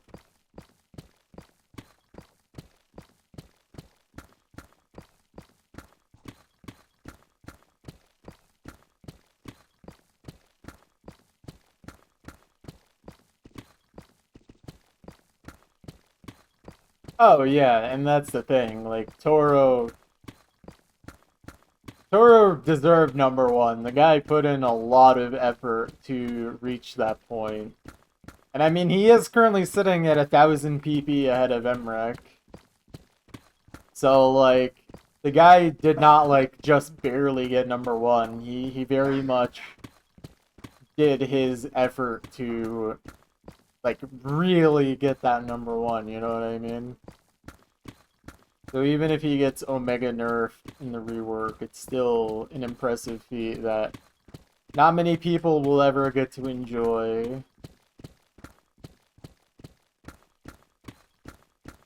And also, like, Toro has an unbelievable amount of potential. Like, the guy is quite literally doing endgame level speed scores. The only thing I worry about him is if he's been a legitimate player the entire time. Because he just doesn't have very many, like, good live plays. And also some of his replays in past are a little suspect, at least if you slow them down. But for the most part, I don't think anyone even disputes his tapping as being illegitimate. I think his tapping very much looks real from everything I've seen. It's really his like aim that's really wonky, but that could just literally be a byproduct of like tablet filters, the tablet itself being kind of wonky, and also like his aim is not the best. His flow aim is stupidly good, but his jump aim and reading is not necessarily the highest level it could be. So it could be that. And also, innocent until proven guilty, and also, frankly, I'm not one to immediately assume someone's a cheater anyways. I'm just hoping for the community's sake that this is a legit player, because, you know, we did have Cloudiful. That was terrible. So I think it's fine to be a little cautious at the very least. Obviously, don't just, like, completely write him off as a cheater. I don't think that's correct. Especially at this point. The guy reached number 1, and he still didn't get banned for cheating, then, like, he's probably either legit, or we are quite literally about to self-destruct as a community. So, let's hope for our sake that he's legit.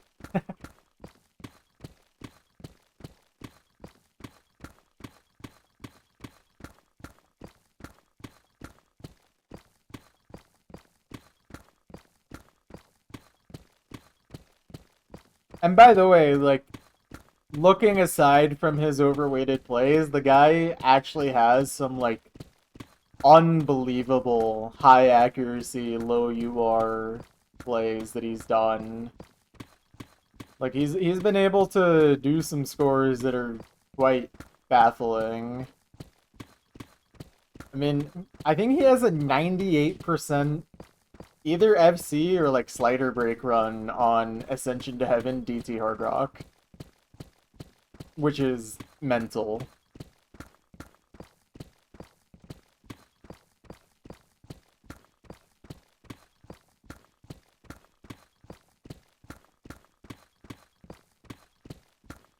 And he's like quite literally the only player that I've seen that can get 50 UR on 315 BPM streams.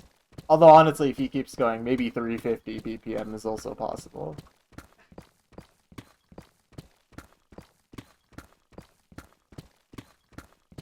So it's definitely super impressive and should not be downplayed.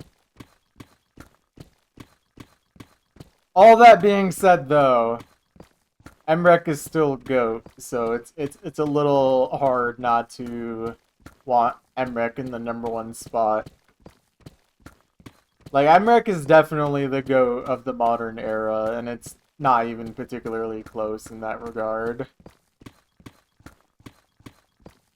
He's a very well-rounded player, super exceptional in aim, and also just low-key one of the best tournament players as well, which is not necessarily a given for a #1 player. Like, I don't know that much about Colibed's tournament performances. I've never heard anything exceptional about them. Toro is not a tournament player, and I don't think he would do amazingly well in a tournament. I don't think he would do awful, but I definitely don't think he would be anywhere near Malashevsky or Emrek. He would have to put in a lot of effort to do stuff like that. I mean, he just frankly doesn't play anything like that, so that's not even like a knock on him. He just literally, quite literally doesn't play tournament-style maps. Or really much of anything aside from either modern speed maps or old-style speed maps. Because he also does have quite a few interesting, like, old map DT Hard Rock scores that, honestly, not even Ziltal was able to close out.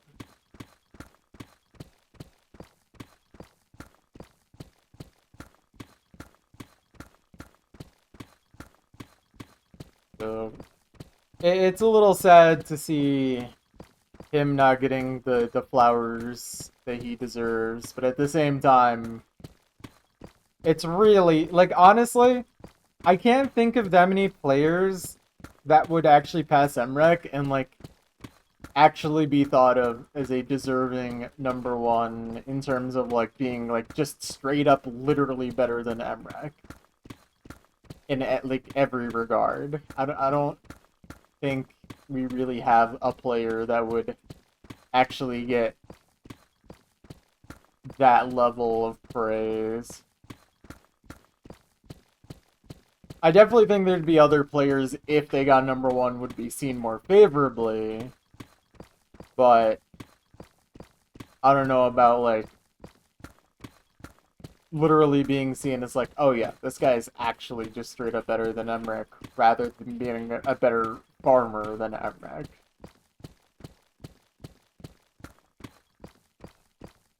Being a better performance points player.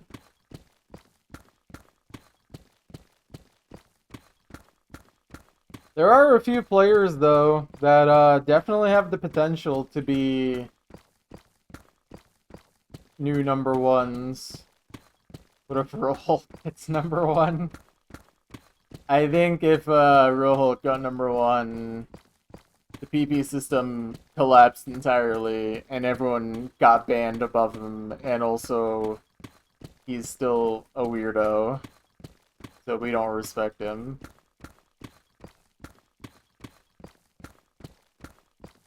That's probably what would happen if Rohulk got number one. No, there's literally players in the top 10 right now that could surpass Emrek if they really locked in. I mean, I think the most obvious candidate right now would be Evoxa. But I think someone like Milosh could also do it as well. Super high potential on both of them.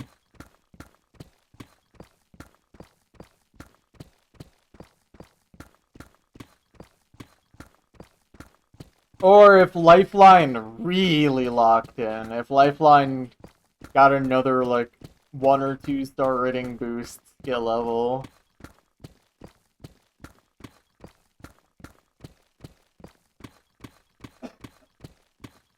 I mean, everyone in the top 10 is a DT player.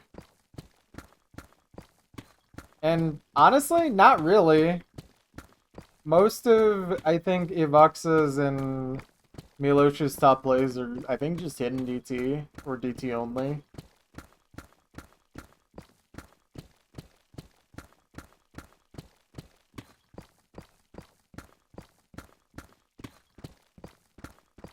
I don't really see them do super high PP plays on 3 mod very much, if at all.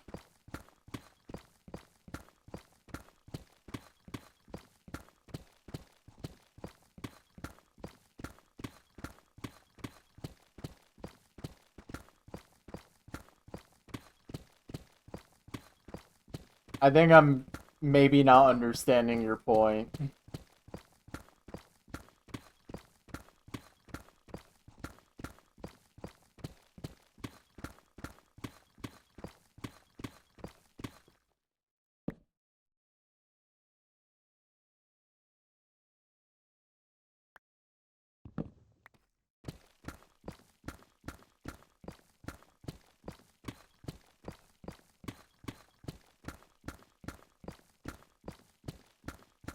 Oh, I just meant more like literally taking number one, not necessarily like them being well-rounded. Maybe I could have been more clear on that. I just think in terms of like literally people who could pass MREC in terms of number one, Milosh and Evoxa would be biggest contenders. I don't think there really is anyone else in the top 10 that would pass MREC and be seen as like the literal overall better player. Like the only person I could think of that if they locked in enough, like they would just be seen as the literal better player is someone like Malashevsky. But I don't think Malashevsky I don't want to say that he literally couldn't, but he definitely currently doesn't possess the ability to get #1 performance points. He's just not really that kind of player. He's just a very high skill cap player for like tournament players, if that makes sense.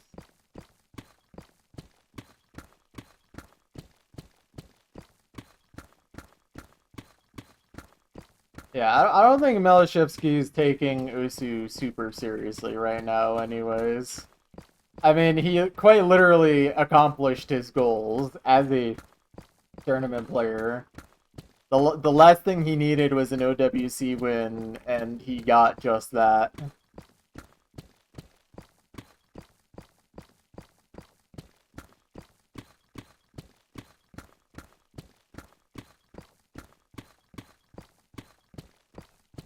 And also, Loki, that's kind of the only thing Emrek is missing at this point, is an OWC win. Like, Emrek has literally been #1 for half a decade, aside from a few random moments. And he's already proven himself to even be a better 1v1 tournament player than Malashevsky, literally beating him. Yeah, unfortunate spawn point. But I mean, the thing is that Australia, didn't they literally get top 3 last OWC? Like, they absolutely could win OWC if they locked in. So, like, honestly, not even as unfortunate as it could have been. Like if Emrek actually lived in the country of his, like, family's origin, he probably would never win OWC, because he's Vietnamese, and Vietnam literally doesn't have, like, that kind of OWC roster at all.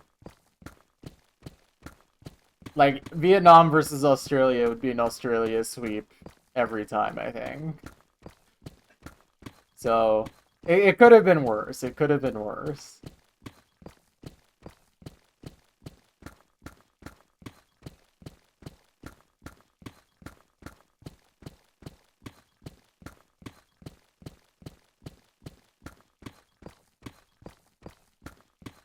If Emrek did get an OWC win this year, though, like, he actually could consider retiring from competitive OSU if he so chose. Like, there would quite literally be nothing for him to have to prove at all. I mean, he doesn't have anything to prove at all anyways, but he literally wouldn't have anything to be pointed at as, like, untapped potential. Like, even Malashevsky still has that one thing of, like, well, maybe he should try and farm higher on the leaderboards. Emrek doesn't even have that to worry about. I literally cannot think of anything else. Like, unless Emrek decides he wants to become a rank score player or something like that, I literally don't think there's anything else for him. Well, that, and also the fact that he probably makes good money from streaming Osu, so he definitely probably wouldn't actually quit Osu anytime soon.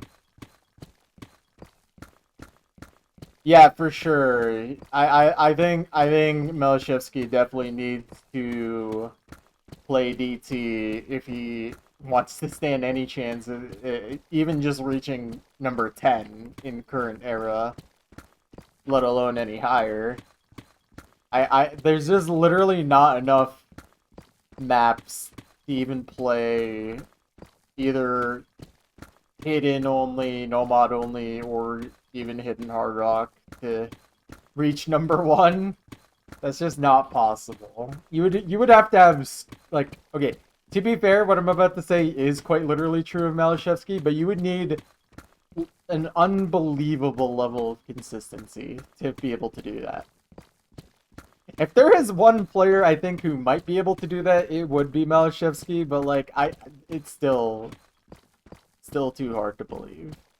He would have to play DT, I think. And, you know, it's not like he can't even play, like, aim slop. He has, like, a few of those types of plays in his tops. He just doesn't play it enough to really be able to just instantly shoot himself up into the ranks like that. You definitely need to play that kind of thing more, I think.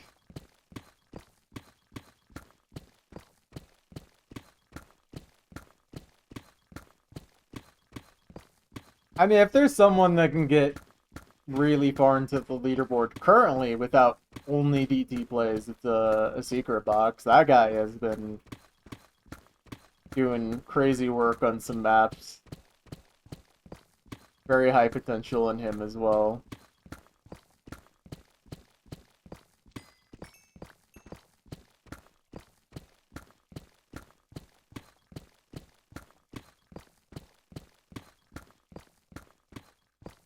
And also, it'd be really fun to see another Australian player overtake MREC at some point.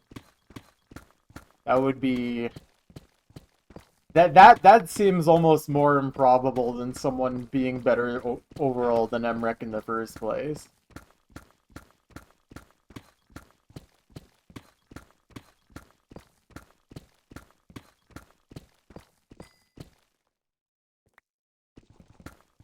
Yeah, or you'd have to play maps so hard that they essentially just become aim slop or speed slop, but just without the mod itself.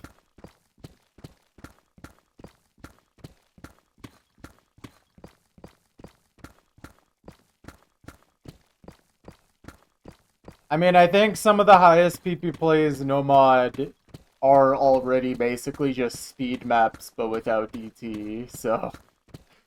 That's essentially what's happened anyways, in that regard. I mean, at a certain point, it's kind of also unavoidable. Like, I can't think of a way to make a map worth, like, 1500 PP no mod without it ending up just becoming speed or aim slop. Or it's just so ridiculously difficult that you wouldn't be able to play it anyways.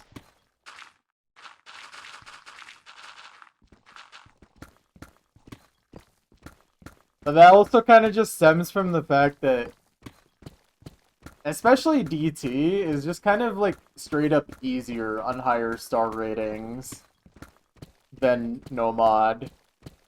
Like, I feel like people don't talk about that enough, but like maps the same star rating on DT versus no mod, it's not even a question. The no mod map is almost always going to be straight up harder.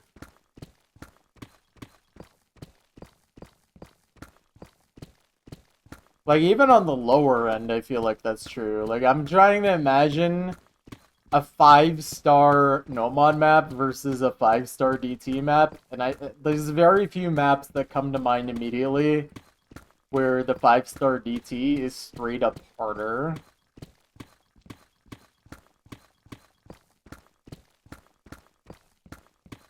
Yeah. And I think it just becomes more true the higher the star rating is. Like, MREC is able to literally get 95% on very specific 15-star DT maps. Meanwhile, if he tried to play any 15-star no-mod map, it quite literally would not be passable.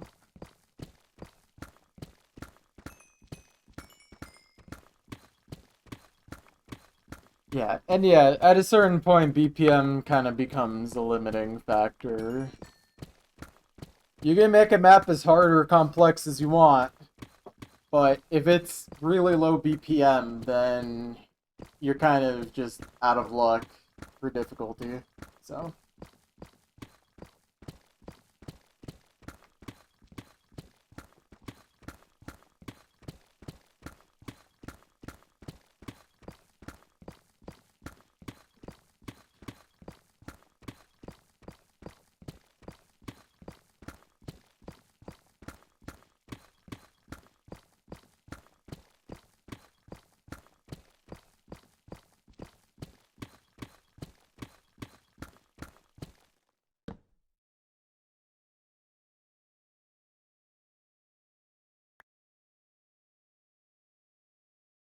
Anyways, that's enough yapping about Ursu. We're almost done with this chunk, and then we will be done with today's session, because it is getting very late for me. I'll probably be back, Actually, I haven't decided if tomorrow is going to be a longer stream or not. We'll figure it out. I'll be back tomorrow, though, for more chunk mining, so...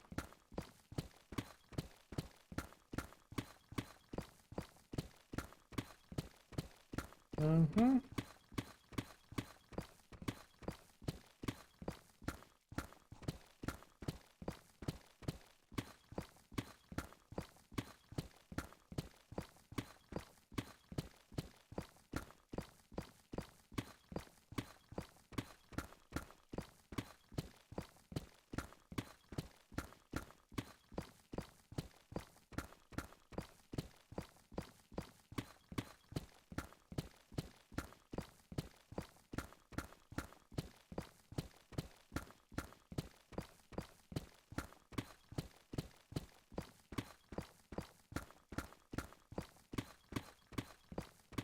Efficiency 5, Unbreaking 3, Fortune 3, Mending.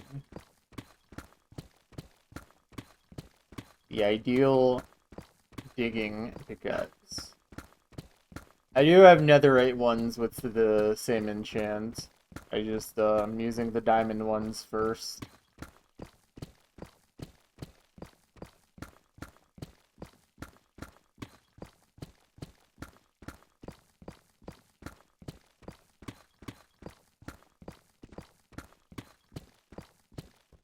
Oh boy. How much lava are we gonna have to deal with? Doesn't look like very much. That's good. I mean, we like lava here, but not when I'm trying to go to bed. Or at least I don't like it when I'm trying to go to bed. You guys might still like it. Some of you might like it more when I'm trying to go to bed. Where did my obsidian go? Need it.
Final 2 layers. Yeah, this is another fast chunk. Which is good, because it is late. Whew.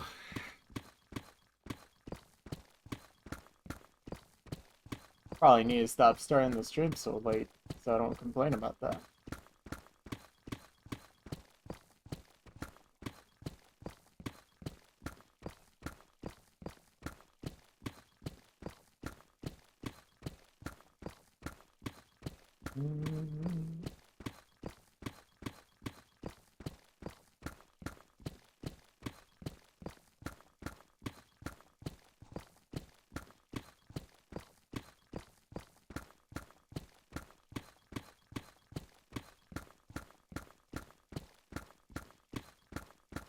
No.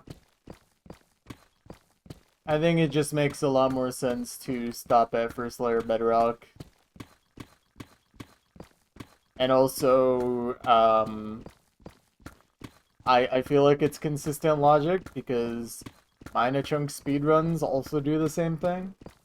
I can point to that as my excuse.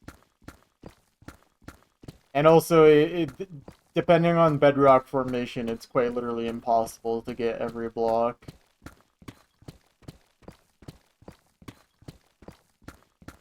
At least without explosives.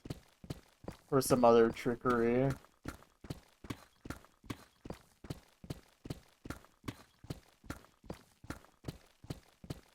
And plus it looks a lot more clean to have a nice flat surface at the bottom. Like you can kind of see on the right side there, like that looks pretty epic from what little you can see. Probably be more epic if you could actually see it in the daytime. But yeah, I don't know. I think that looks way more satisfying than literally mining every single block even below bedrock.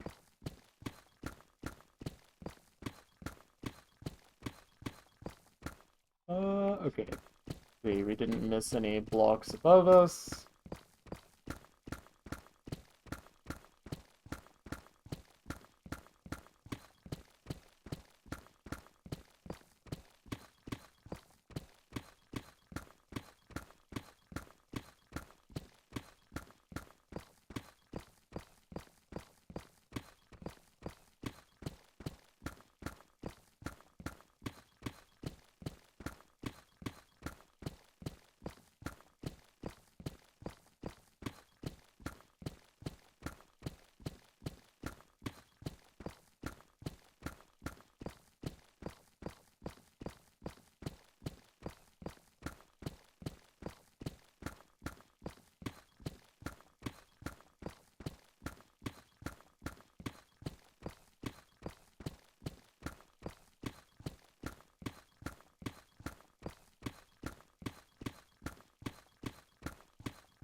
Alright, here we go.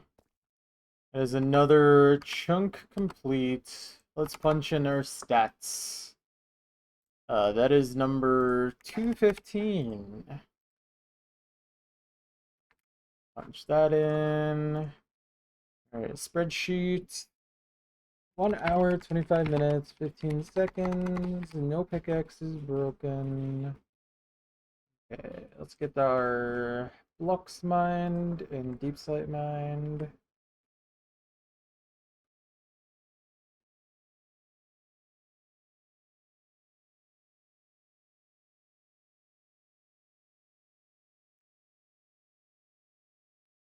Blocks mined is 13.6k.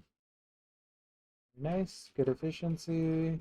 But deep slate probably won't be as much because it was not that much. I mean, we still did alright. Alright, diamonds 35. That is not correct. 35. And then how many diamond ore? 3706. So punch that in. So what is that? 14 diamond ore? Yes, correct. Okay. Very nice. That is very nice. Oh, accidentally opened my stream again on my end. Yeah. Okay. That is gonna be it for today. I will be back tomorrow for more chunking. So yeah, I'll see you guys then. Good night. Goodbye.